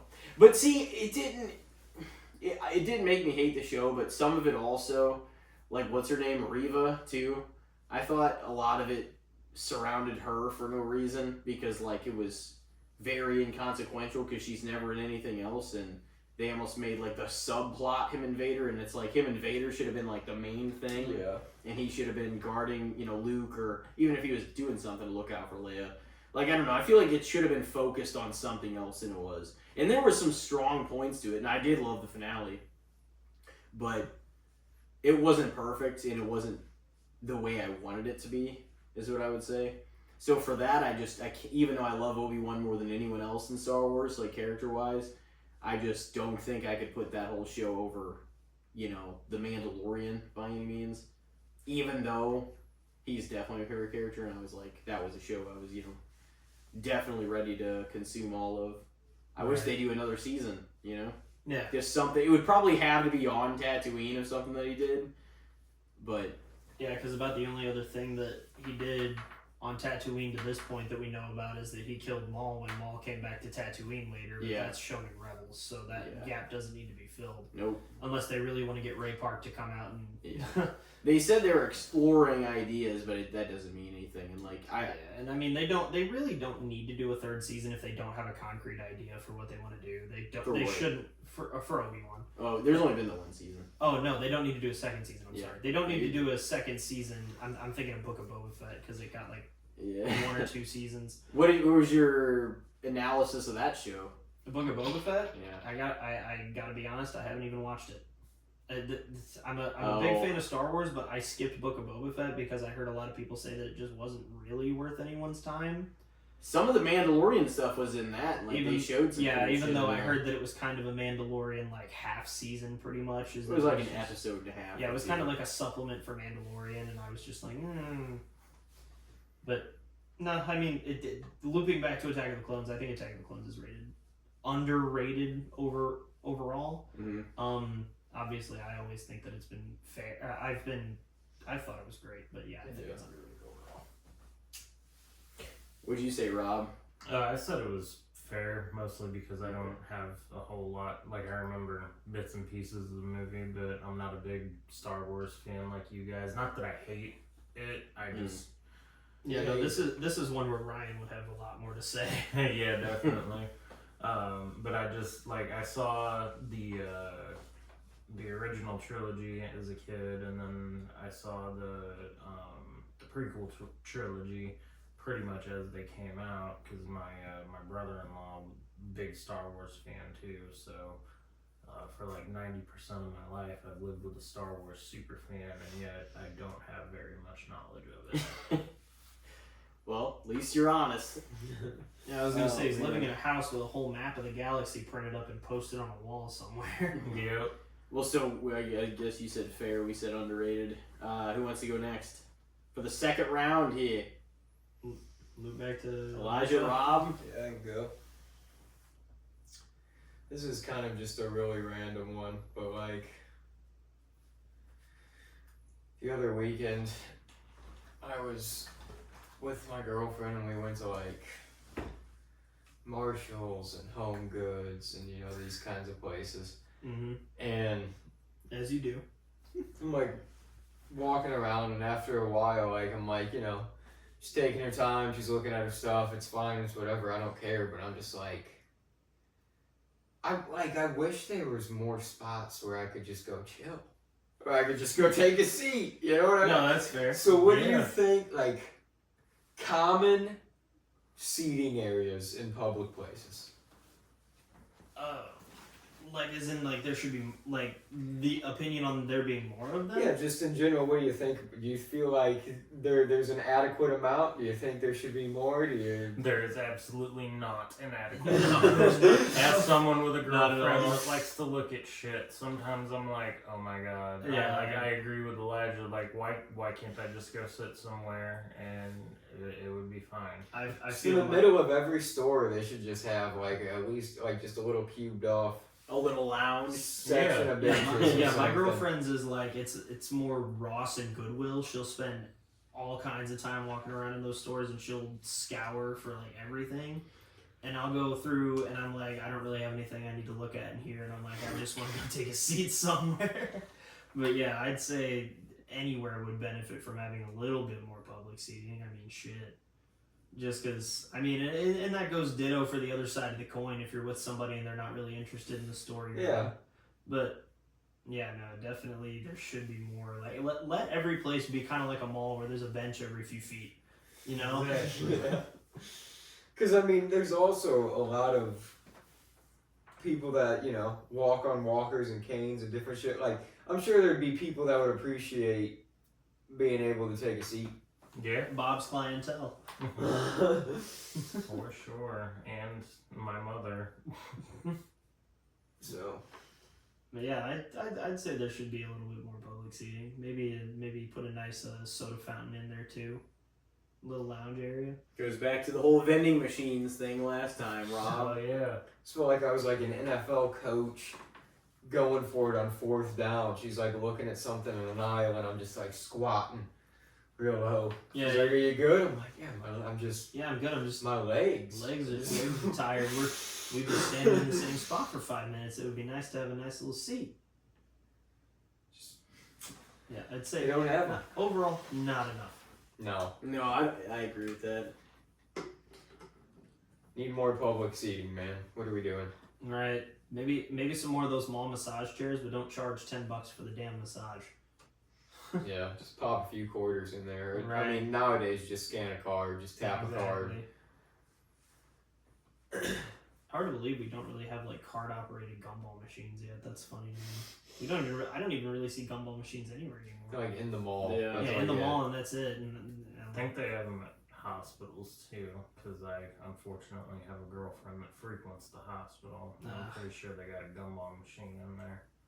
that wouldn't be shocking in a hospital. Just have something to let a kid go over and Do something. have some enjoyment for Yeah. 5 minutes. They also have one of those type of machines for peanut M&Ms. I put a quarter in there. One of the times I was there to get some peanut M&Ms, and I dropped them all over the floor.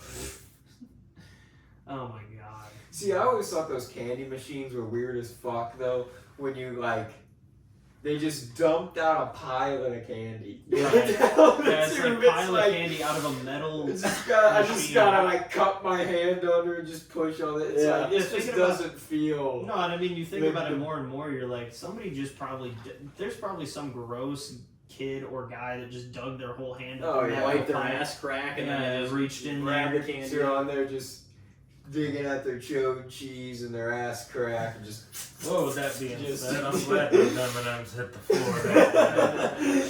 Yeah, be careful before you go and grab your peanut M&Ms there. You might be grabbing some different nuts. It might be penis M&Ms. Yeah, right. It's like, this one's got a little bit of cheese on it. Extra seasoning. Oh, This one's a man. little salty. Yeah, damn. So,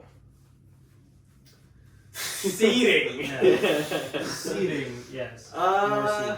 I mean, obviously every store is not like big enough to have like a whole bunch of extra seating. But for the ones that do, I mean, they got some usually around like where they got shoes at. They got those little blocks that you can sit on with the mirrors on them. But there's not a whole lot of like common seating. I feel like in store, maybe on the outside. So maybe a little bit underrated. Maybe they could use a little more, but every store is not going to be like the same scenario, you know? Mm. There's not really room to just chill in the middle of the store at like Hot Topic, you know what I mean? There's not enough room. Yeah, but that's a Or like mall. Spencer's. You know, Yeah, that's a mall where you do already You- have a bench. they got benches all down the hallway. Yeah, like, I mean, even if leading you- to all those stores. Yeah, and I mean, like when you sit outside one of the stores in the mall, it's not It's a like you're public any more than- place. But yeah. Yeah, but it's not. If you're in the mall, it's not like you're going to be any more than 20 feet away from somebody sitting on a bench in a common area Yeah. outside of a store. I also don't think, I guess there are some in Walmart and stuff like that too, but those stores. They're in the front though. Like Mm. they don't. Yeah. But they I don't have I them don't even think in the back. that's of the the store. kind of store that you will once again where the right around the clothes and all that stuff and the changing room there is some stuff too. So I think there isn't like enough. It's like how long do you plan on staying in Walmart anyway? Right, like Walmart, you go in with a purchase or a purpose. Other places you go into and you end up in a situation where somebody that you're with is Yeah. just gonna Yeah, meander. that's true. Look. Those would be the more niche like places too, niche, Oh yeah, for sure. where it's like, all right, let's go look. Right. What do you guys think? More seating necessary. Yeah. So definitely. underrated. Yeah, Underrated. underrated. Rob, what's your next topic for us? Let's see. Tim's mama, overrated or underrated? Well, I've never met her, so I have no fucking idea, Randall. Comedy.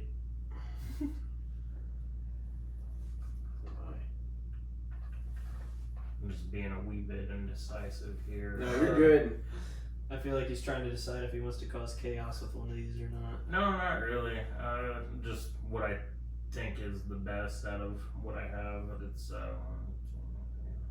5 things that I wrote down, and we already talked about one. So On his damn phone. between 4, yes, I am on my damn phone. You got me, Randall. Congratulations. Let's talk about John Cena's heel turn and how we feel about it. Okay. For me personally, like the Rock stuff aside, it was a very shocking moment, and I think it was definitely the right time to pull the trigger. And so far, I'm a fan of what he's been doing, even though people don't realize what he means by ruin wrestling. Like, yeah, of course the matches are going to be boring right now. That it's supposed to be. He's got to pace himself, man. This is Right. more matches he's wrestled in fucking 7 years. Yeah, and this is John Cena we're talking about. He's not. He's smart enough to know how to do this like in a nuanced way. He's not. He's not making things boring on accident. Like Yeah. Everything that he's doing This is has a story purpose for to it. sure. That's Yeah. why I'm into it. Honestly, I think it's like, and that he's still wearing the shirts. He's still got the song, like, because he's like, yeah, I'm not giving you people Yeah, anything. you- I'm That's just- my voice on that song. yeah, right. You get nothing. You don't get a new theme song. You don't get different merch. You get nothing. And I mean, like Well, he took the colors out of A the little entrance. bit of different merch. Just Yeah, we all Yeah, have we a were all different- wearing a different John Cena shirt. The from Cena this boy! turn. Yeah, But- and like I said earlier, John's not even in my personal top 5, but I mean, like, I respect the hell out of him. But Yeah. I think at some point we're gonna get past, and I think he finally started doing it with this R-Truth stuff. We got to get past the "you people have been awful to me" part of the heel turn, because it's like it's been happening for 8 weeks now. We get it. We're terrible people. We get it. We've been terrible to you. You please. abused him Yeah, the last 20 Yeah, years. but this isn't we're in a toxic relationship with John Cena. But yeah, it's like at some point I think he's got to evolve a little bit past the "you people are awful" and get to some more deep heel stuff, because it's like, yeah, it's an old school heel turn. Like, it makes sense, and everything he said has been true. Like, people have been terrible to John Cena for the last 20 years at least, because ever since Super Cena came out, people have told him he can't wrestle. Obviously, he can wrestle. People have told him he's a terrible performer. He's obviously not a terrible performer, or he would get no reaction. So, I mean, joke's on them. They paid a ticket to see him. yeah, exactly. I paid my ticket to Backlash to go watch the guy, and I booed the shit out of him. Elijah was cheering him. Oh, hell yeah. Well, Let's do it. No, I was my more boy of forever. I was more of a I hear voices in my head guy that night, but that was also I was cheering both of them. that was a monster. That was Yeah. I still think that was probably the best John Cena Randy Orton match they've had since like 2009. So, but Yeah, it was awesome. I think it was cool. Yeah, I think it was more about character work than in ring work, and it should be at this point. They're both pushing 50, so Yeah. I don't think we're gonna see them So- put on a 5-star banger or whatever. But I think this is like the last real champion era, if you will. That's what Yeah. we're in right now. It is more about the story, you know? It is. Because, like, the matches are, like we were saying, kind of purposely boring. And it's kind of just him telling his story of why he is acting the way he's acting, you know? yeah, it's got way more to do with John trying to ruin wrestling, and whoever ends up being the person that dethrones him is going to be the person that saves wrestling, quote unquote. So Yeah. I'm into it. I think it's underrated because I think people are bitching about it. They're already kind of like turned on, oh, this is boring, this sucks, we need to do something different. no, I honestly don't even think this needed The Rock. I think even including him at Chamber, if there was no plan to bring him in for Mania, was stupid. It just shouldn't have happened. You just shouldn't have had him there at all then. but that's more on The Rock than John. Yeah, Well, I it's mean, I'm also not because blaming Ari either, it's Emanuel just- called The Rock up to go perform on Backlash because ticket sales were slow, or that's at least what The Rock relayed. Yeah, And it so was he showed up there, Chamber. but for Chamber. it just didn't. It just seems kind of odd because The Rock being involved seemed more like an outlier than it did as actual part of the story, because it was only like a one-off thing. You know what I mean? Other than, I guess, if you count whenever he appeared on SmackDown and said, you know, he wanted Cody to meet him at Backlash, Yeah, or not Backlash, Chamber. Chamber. Yeah. But yeah, it's. I also think it's underrated. I think people are bitching way too much. I think it's been fine for what it is. I think that the initial moment at Chamber was probably like. It was always probably going to be one of the higher highs of the whole thing anyway. Yeah. Because him doing it at all Doing in the it. first place was probably going to be bigger than the run itself. Yeah. 100% Because he was agree. going to turn heel, and then everybody was going to make these monstrous expectations for what it was going to be, even though John Cena's 47 years old. That was the most shocking moment for sure. Oh, of it. yeah. Like was just the turn. In Good. general. Yeah, nobody was I wasn't expecting that. My jaw dropped to the floor when that happened. No, because not then. No, that wasn't an outcome I saw it's happening crazy. at the end of Chamber. Really. No, I thought it was going to turn into some kind of so Cena and Cody are going to end up getting Yeah. put against The Rock. And Mania, I always thought was just going to be face versus face, Cena and Cody. And I was like, okay, that's still, you can print tickets with that matchup. Because I think ever since Cody became champion and Cena announced his farewell tour, outside of Cody and Orton, which I'm sure is probably going to happen when Cody wins the belt back, I've been waiting for that one since last year. But Cody Cena was one of the biggest things you could book. So, Yeah. Oh, yeah. Outside of like. It's never happened. Yeah, no, the three. Well, it hasn't happened when Cody's been this version. No, and certainly not, and not like a main event. Yeah, no, because spot like every that. other match was like Cody and Legacy or Cody when he was Stardust. So, yeah, outside of like Cody and Orton and then eventually Cody and Roman 3, Cody and Cena was the biggest thing you could book. So, yeah, no, I think it's underrated. I'd probably say it was underrated too because I think it was due to happen too, and like it's cool that he wanted to like play this role before he goes out, and I still back what we said earlier about him eventually turning face before he's done. Yeah. So I think we'll get there, but I've enjoyed it so far, and it'll be interesting to see this last run who he all faces and what kind of matches he has. So He's like running it back with some people, Mm-hmm. but this time he's the heel. That's what's cool Mhm. about it, you know? Exactly. So it's all of it like a writing history again thing, you know. Yeah. You've seen Cena do it all, but you haven't seen him do it as a heel. Right. I'll see you after Cena and Punk at Money in the Bank. Maybe. That could happen. I also wonder too if maybe we'll see the Money in the Bank winner like surprisingly take it off Cena, and I don't know if that would turn him face or if it would just be a baby face taking the belt off of heel Cena and then he turns face without the belt.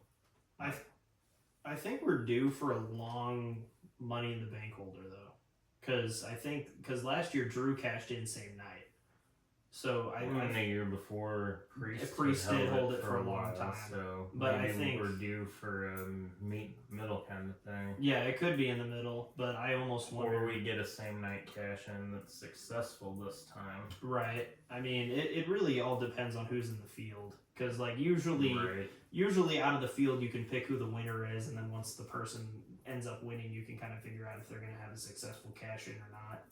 I mean, I thought Drew was going to have a successful one, but they were all over the place. It worked out in the end, but I could not figure out what the fuck they wanted to do with Drew last summer at all. I did think that Punk was eventually going to take the title off of Drew. Yeah, They I were thought so, building too. towards that. That's why I feel like it kind of felt like what Drew was doing was in delay until Punk got back, because that was like the main story they were trying to go after. Yeah, that was the main thing. And I mean, I'm still surprised that Drew hasn't sniffed a world title since. Mm-hmm. But yeah, because I think he had one match against Priest for the title, and then he won Money in the Bank and wasn't successful. So I don't know. I think whoever ends up winning it this year should probably have a successful cash in. I just don't know how long they're gonna hold it for. But I don't think it's gonna be a same night.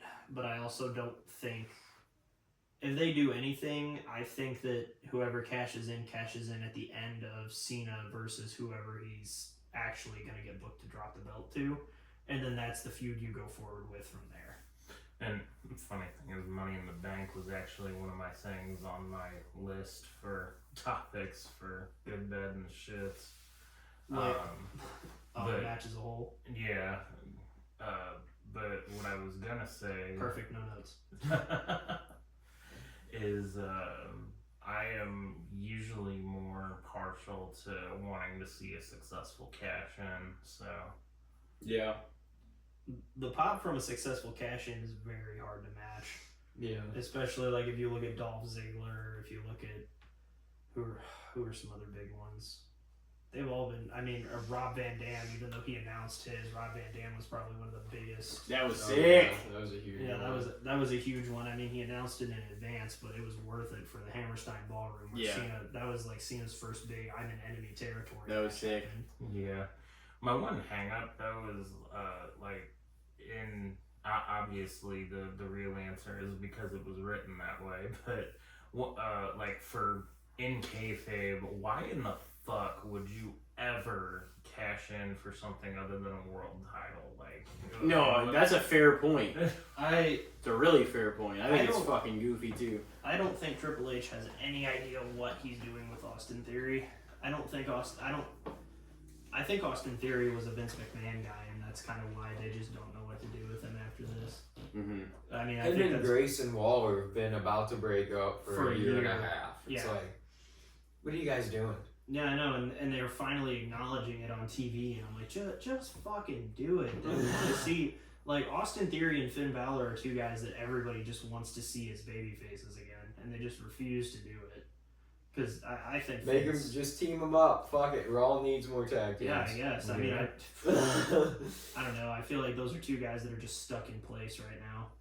Finn Balor is probably one of the biggest what ifs as far as what if he never got hurt when he got the Yeah. Universal Yeah, because he title. was supposed to get the rocket strapped to him. That changed his fate in the company for sure. Yeah, and then I mean Kevin Owens got a world title out of it, and Kevin Owens hasn't held a world title since. So I guess that's the bright And then he side. got smashed by Goldberg.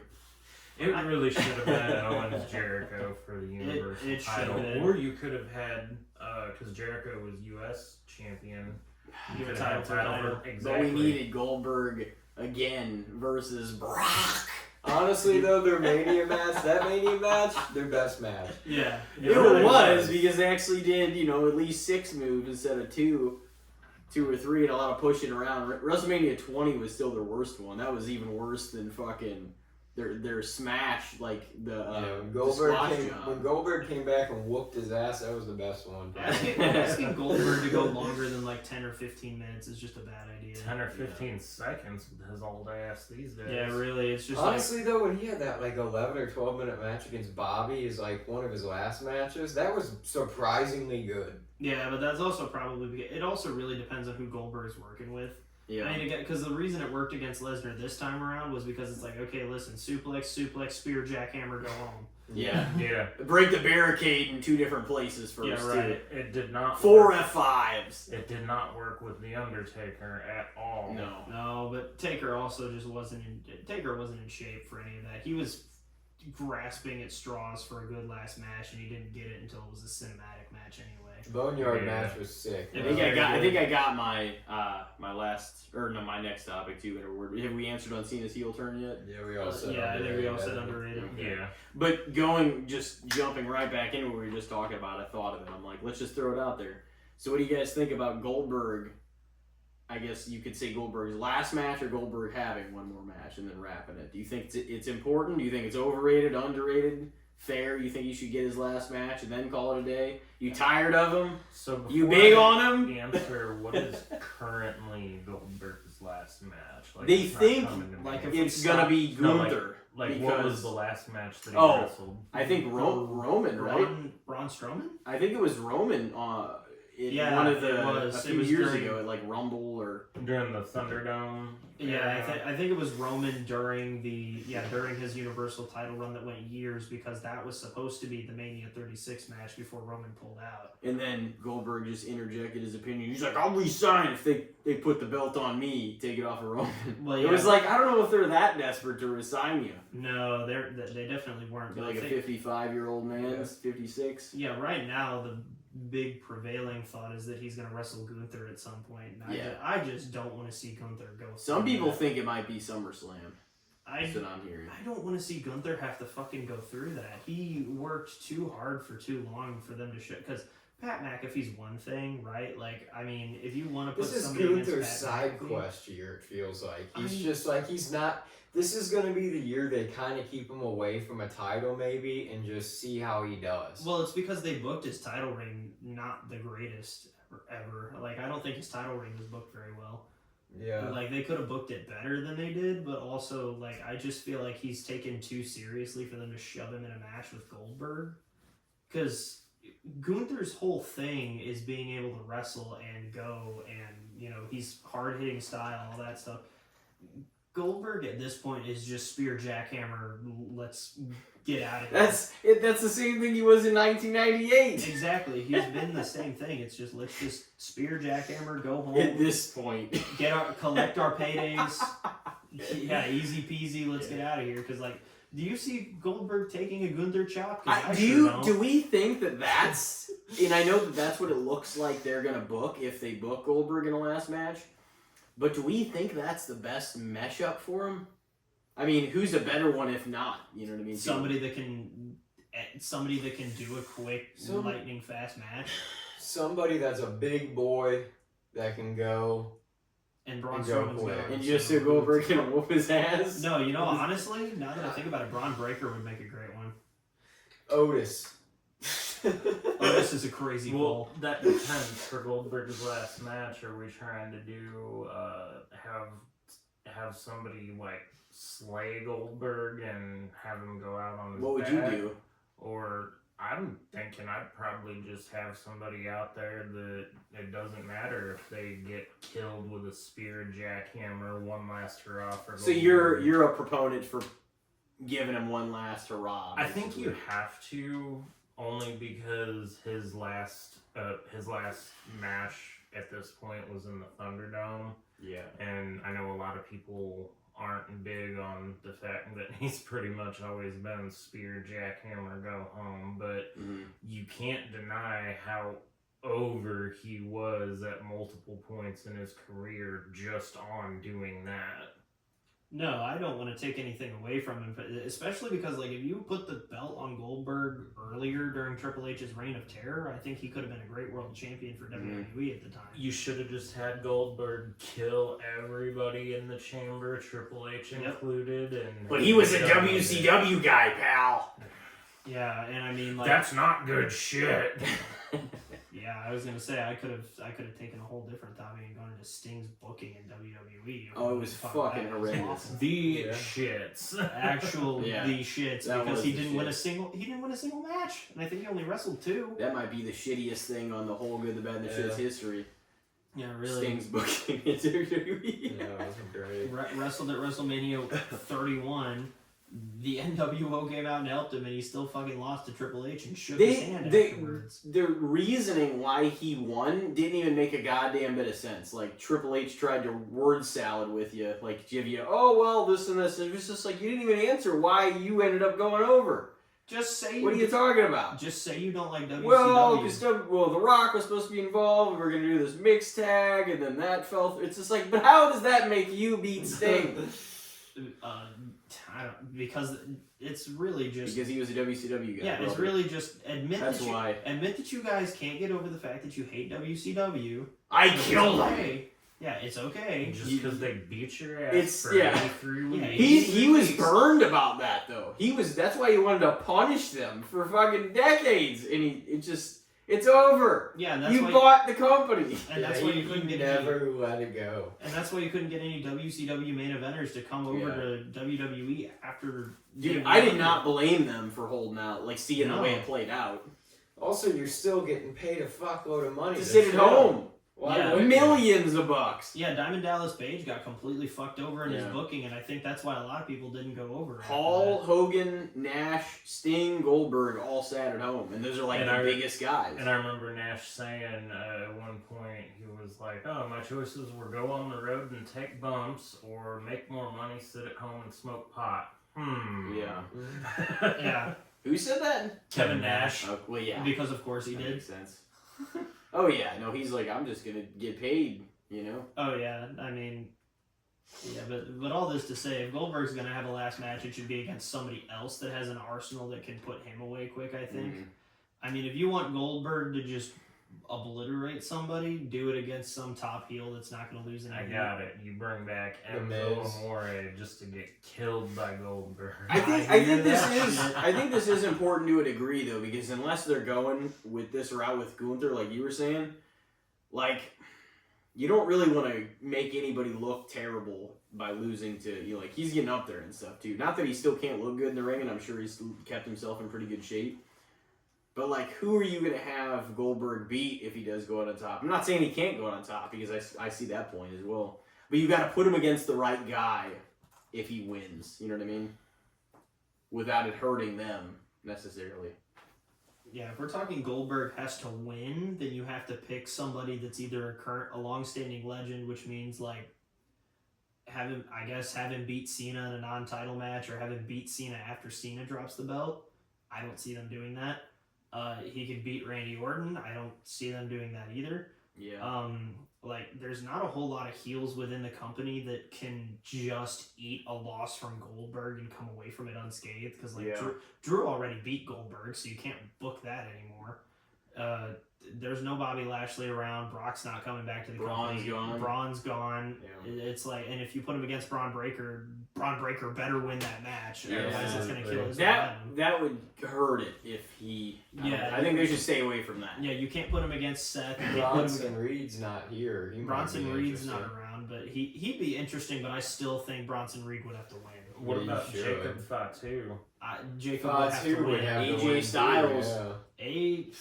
I don't want AJ to eat He'd anymore. get, he'd probably get mowed over. No, Yeah. he probably would, but that's the thing. AJ is a veteran, experienced enough to give Yeah. him one last great match. Yeah, but the crowd Finn also. Balor, he'd definitely get mowed over. But I feel like the crowd would Yeah. probably maybe go with AJ over Goldberg. I was more Is the thinking problem. Maybe they Jacob Fatu to beat him if you're having Goldberg go out on his back. They should have him destroy Solo. That's what they should do. You know, if you want to. Yeah. could do Yeah, that too. well, but Solo. I was gonna say Solo's momentum's already gone. Yeah. Since Exactly. the difference between where Solo was the last time I was on this podcast and now is like night and day. Because he was about to wrestle Cody for the belt, and now he's below. I Jacob. just never really. I didn't get Jacobs surpassed Solo. I don't like think that. anybody- I don't think I'm pretty anybody sure really on my did. solo we called Solo overrated. I probably would say that again. Yeah. Yeah, I'd say that again too, because he shouldn't have been in a world title picture in the first place. And I honestly, if they wanted to put Jacob Fatu in a world title match tomorrow, I'd be okay with it. If they did it Yeah. with Solo He's again, dope. I'd wonder why. Yeah.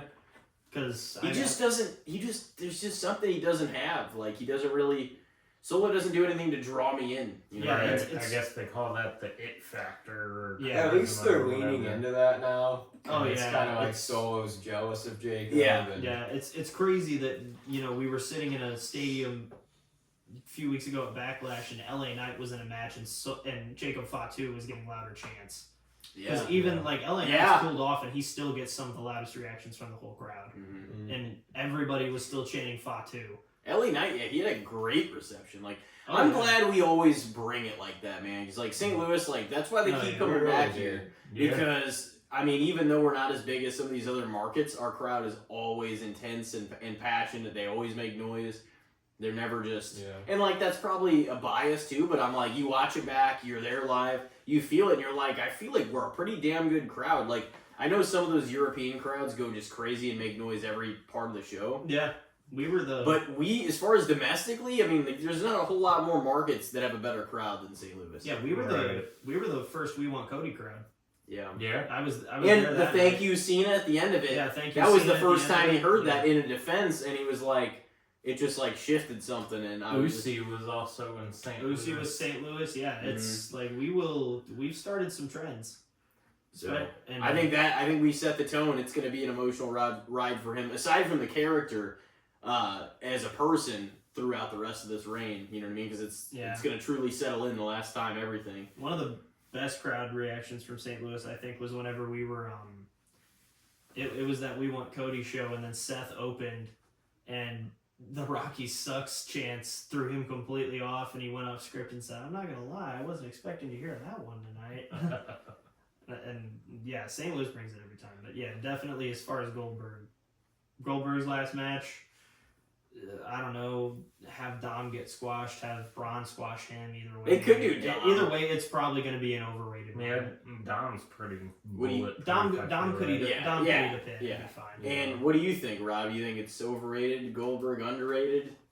Fair? Giving the old man one last hurrah? I think it's fair to give him a last hurrah because he did contribute in a way to the business. Yeah. Even though he's not everybody's cup of tea, but wrestling isn't all about having good matches for 30 minutes. So, No. Well, it's about, at the very forefront, it's about putting asses in seats Yep. from a business perspective. And Here to make friends, or here to make money, Yeah. not friends. yeah. So, and Goldberg undeniably drew. That's why they could have a Nitro in the fucking Atlanta Stadium with like 60,000 people on a Yeah. Nitro Yep. Yep. at WCW's Hot Georgia Point. Dome. Now, Yeah, the Georgia Dome. That's what I was trying to get at. now if he does lose, please God, don't let it be like Kurt Angle's retirement match. Yeah, that was underwhelming. They wasted that. That was underwhelming horrible. as fuck. What do you think? Elijah's got to be the biggest. I mean- like Goldberg, but Elijah is probably sounds like the biggest Goldberg fan here. Yeah, I mean, fair. I hope he gets it this year. I don't really know what you do Anybody from the Judgment Day would work as his last opponent. Really, Finn or Finn would Carlito look good. get snapped in half like Carlito gets snapped in half. I think honestly, he he should could just just take out for all real the again. Judgment Let's not do that. I think it needs. Yeah, I no, think it let should JD be. Let JD walk free for a little bit. I think it should be somebody with enough standing, but not like one of the stars that could be hurt from it. You know what I mean? That you because I don't think Dom would be hurt from it. I don't think Finn would be hurt from it. I don't think like any. You know what I mean? Like I mean that also practically books itself. And since Dom and Finn are already doing this breakup storyline, just have Finn go, "Oh, I got you the match of your life against Goldberg at SummerSlam." that would be actually. I can envision that. Yeah, That'd be and then fucking Dom's goddamn. got to walk out there like a chicken shit, and Goldberg comes out and just beats the fuck out of him. Yeah, and that's assuming if he goes over, he might not. The Miz. Right. I could see somebody like the Miz potentially facing him. I'd like to see Miz get some kind of credibility back, man, because I Yeah, feel like I don't think not it's gonna. gonna I don't think it's he's gonna been be. so irrelevant. I don't for- think it's gonna be through a fucking 90-second squash with Goldberg. No, but also I think like at this point the Miz is actively dragging Carmelo Hayes down too because they just Yeah. slapped those two together because they didn't know what to do, but they don't want Carmelo off TV. But If you want to go with, if you're trying to tell a legit story in there and you want to go something a little more serious, they might be building towards Gaither and him. Yeah. As the Well, final you can maybe. still I kind of don't see know. it, and that is one of the guys that I could see potentially. I know it sounds crazy, but the way Gunther's being booked and like what we talked about, maybe this is like a year that we're not looking at him in belts and all that stuff, of more storyline driven purposes. I don't think even that's a lock for Gunther to win. I think Goldberg, there's a world where he could still overcome the odds one last time and beat him, especially because Gunther's in this place as opposed to a world champion that he's been, or like even the IC champion for a long time. So that's Even one that that could got be his a little legs in. more of a dense story. Like I feel like they could actually do something with that. yeah, and I mean like if there's anybody in the company that can carry Goldberg through a longer match, it's probably Gunther. Yeah.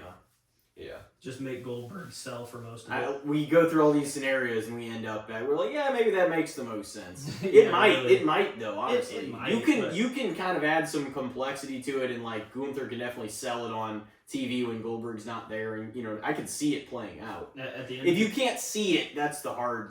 whenever you're like, at the end of the day, it depends on who has the book and if they write it properly. Yeah. So, I think you should give it a little bit of time if you have Goldberg and Gunther, because I think it'll be. I think that's honestly probably the most interesting and exciting option because any of the other options, it's almost like, oh, Goldberg's probably going to kill this guy. Yeah, Yeah. this is the one that it feels like you could maybe see it going both ways. Like maybe you'd favor Gunther because he's still around in his prime. Goldberg's Yeah. far out of it, but you can see a world where Goldberg overcomes and does win. His last one too. Yeah, absolutely. So If you haven't killed Dom, do you give Goldberg the Intercontinental title to retire with and have like You make Goldberg a it Grand Slam. No, he's already a Grand Slam. I think. Is Just- I think they count if they count the WCW United States title, then I think yeah. well, when would he have it won depends. tag team titles? Oh no, you're right. You're right. Yeah. I thought he did get a set of WCW. He won the US titles. title in WCW. Yeah, I don't know if they're counting the WCW belts because I'm sure he won like every belt in WCW at some point. I don't think he ever won the tag unless it was like 99 or wasn't much 2000. of a- It might have been in tag 2000 team when wrestling. everybody. Yeah, Right. I mean when everybody was just passing belts around like they were STDs during the early 2000s in WCW. So you said fair? David Yeah. Arquette Yeah, I was a think we world should champion. definitely Shout out have to David Arquette. Fucking Vince Russo was world Vince champion. Russo was a world champion. What did you guys say for his last? Fair, but yeah, I hope that they write it well. Yeah. No matter what That's happens. pretty much where I am. Fair, Yep. but write it well. Who's the last one that hasn't thrown their other topic out there yet? I think it was me, and mine was pretty. It's probably a lot less divisive than a Goldberg match. It's Pat McAfee on commentary. Oh yeah, Because you guys haven't talked about Pat McAfee enough, I guess. yep. There's every aspect of him being alive is going to be brought up on here. Yeah, so now nobody has to bring up Pat McAfee in here. But I like Pat McAfee the punter. I like Pat McAfee the comedian. I like Pat McAfee the podcaster. I think he's definitely a good commentator. He kind of adds his own thing, makes it a little extra exciting because he sounds like such a fan behind the You know, I mean, he does some silly stuff too, but I feel like he definitely adds his own passion to it. And I don't think Michael Cole has ever really sounded happier either. Yeah. So. Yeah, they're a good duo. Michael has a good time with him for sure. Yeah. Like he really enjoys Pat being there. Yeah, and I think that's also got partial. It's probably got to do with Vince not being in his ear either. Yeah. But those two just work very well together, and I think McAfee's a better commentator than he is in the ring, for sure. But I mean, that's why he's on commentary a whole lot more than he's in the ring. Yeah, that's talking about a guy that spends a lot of his time in front of a microphone these days versus a guy that doesn't spend a whole lot of his time taking bumps. But at least he's an athlete, so he's got like a little bit of an edge in the ring that most people would. Yeah, he's had 2 matches against guys that have been really solid in the ring that can carry just about anybody to a good match because he wrestled Adam Cole during the Thunderdome era, and that was also not bad. Yeah, and of course Vince McMahon, and that one was great. Well, I mean, I forgot about that one too. Austin Theory. No, Vince, he got another win, man. Theory. Well, he wrestled Theory. Oh, and then he had like a 2-second match against Vince. Vince got he got his first win at WrestleMania in that match. Yeah. And beat him. And then Vince took the worst stunner of his career. Oh, I can't believe, I can't believe it was He stumbled backwards before he ever got hit with a stunner. Yeah, I know. Like as soon as Stone Cold kicked him in the gut, he was just like he was like made of jelly. Yeah, I know, because that was one of those. I think even Steve Austin was laughing when he was. Oh yeah, he couldn't hold it together. Yeah, because he was like, "Son of a bitch! I thought the first one was bad." Dude, he acted like he couldn't walk anymore whenever he got hit with that. Pat McAfee taking the center, and that was awesome. The beer spraying. Yeah. Oh, that was a great sell. He sold that because he probably was like, if this is the one time I ever get hit with a stunner, I sell it like death. It was like probably his dream to get hit with a Stone Cold stunner. Like Austin, like he fucking loved that. I think that's the way that's why a lot of people are overselling it these days. It's just because it's like, this is the one time I'm ever gonna get hit. I'm gonna sell it like I just Theory sold a hell of a stunner too. Like how he was doing himself. Theory just sounds great for everyone. That's why they always give him those celebrity spots. It's like it kind of like makes him lose relevancy, but like he's gonna make these guest stars look really good. But they gave him Stone Cold. They gave him John. They gave him people that like were he was entrusted to work with these guys that knew for sure he was gonna make look good. Yeah, but I think that John Cena feud for him was the litmus test, and I just don't think that they really liked what they. No, they didn't even have like a goal for him. I don't think that was necessary. Honestly, I didn't like that. No, and I mean John just took the pin against him, and that was after Theory had taken pins against people he really didn't have any business losing to. They should have just given him the U.S. title, have it defended a few times. He could lose it sometime, after that. Right. Cena. They should have. I mean, obviously, everybody here loved Cody finishing the story, but at the time when Theory had the briefcase, I feel like he should have cashed in and stole the title from Roman. Actually, made him more relevant. Yeah, I think you can look at like several different points because I understand Cody winning was a huge moment, and I've even said this like. There are several other parts of Roman's title reign where you could have realistically seen that end. Like, Theory could have cashed in Money in the Bank. It might have been a little too early, but Jay taking it off of him would have made sense. Cody beating him at Mania 39 would have made sense. Drew at Clash of the Castle would have made sense. Clash of the Castle. And that's why he didn't win. I can't say the name of the game. Right? Yeah, really. Clash of the Castle. Castle clashing. Clash of Clans. Clash of Clans. Yeah, no, Clash of the Castle, sponsored by Clash of Clans.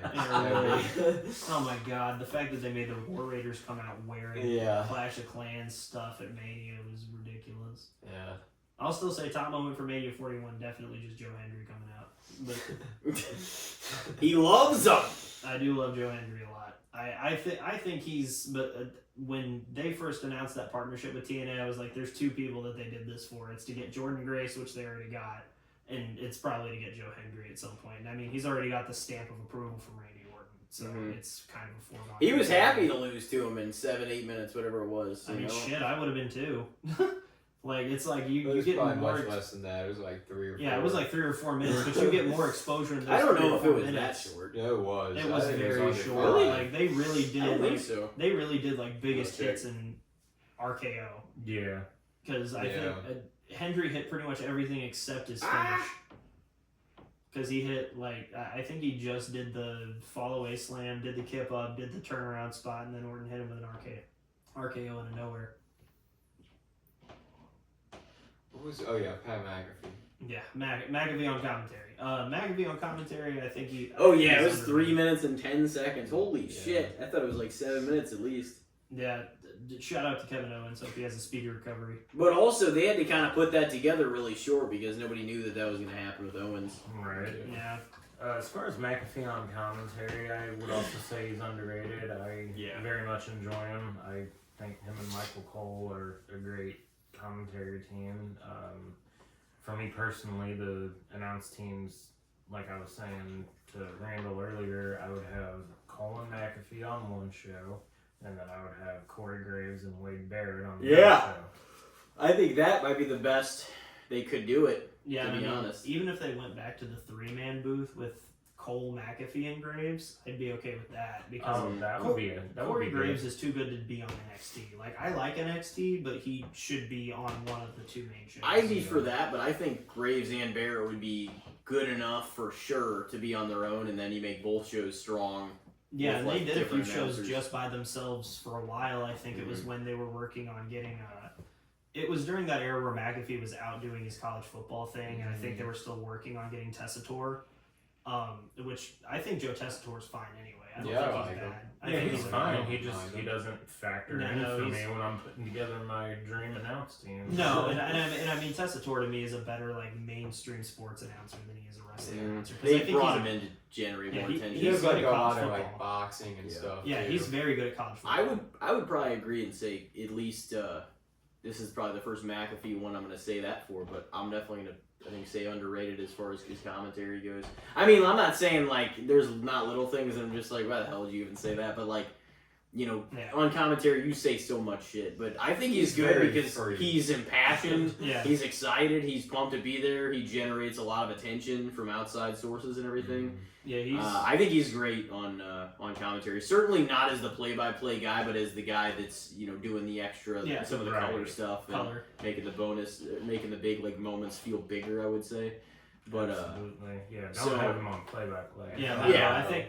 I think he's been I'm particularly gonna say underrated. I think he's been particularly funny lately with the El Grande Americano stuff. He's like the only thing that's funny about those segments. Because Cole will be like, "Oh yeah, it's obviously Chad Gable," and then McAfee will pull some.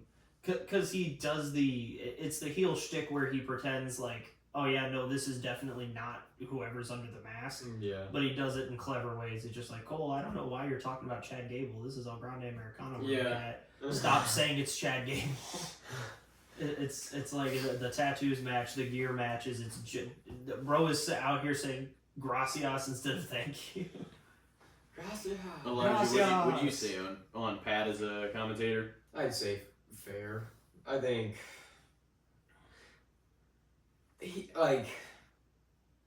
he's not necessarily my favorite announcer ever or anything like that, but he's fun.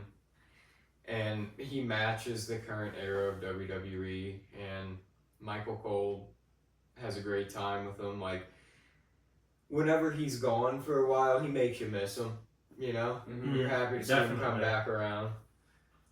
But yeah, I'd probably say fair. Did you say Rob? I think he's a little bit underrated to fair, somewhere in that range as far as. It's exciting within there for sure. Definitely. So, well, shoot, it's getting up there, boys. It's a late one. We've given it hell on this podcast. I think we're well over 3 hours now.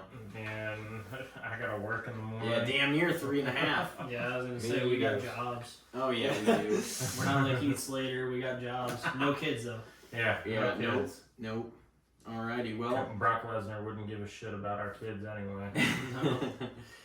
I appreciate you boys coming on again, having some great content. Thanks for having us. Oh yeah. So SummerSlam right around the corner. I know. Keep me in mind. It's definitely gonna be here before you know it. Oh yeah, for sure. So, well, thank you guys very much for joining the pod again. We appreciate you. Good stuff as always. Rob Gaither, Randall Johnson, and we hope everybody out there had a great time. And we wish you the best in the week ahead. We'll see you on the milestone episode 180. Take care. Stay frosty, everybody.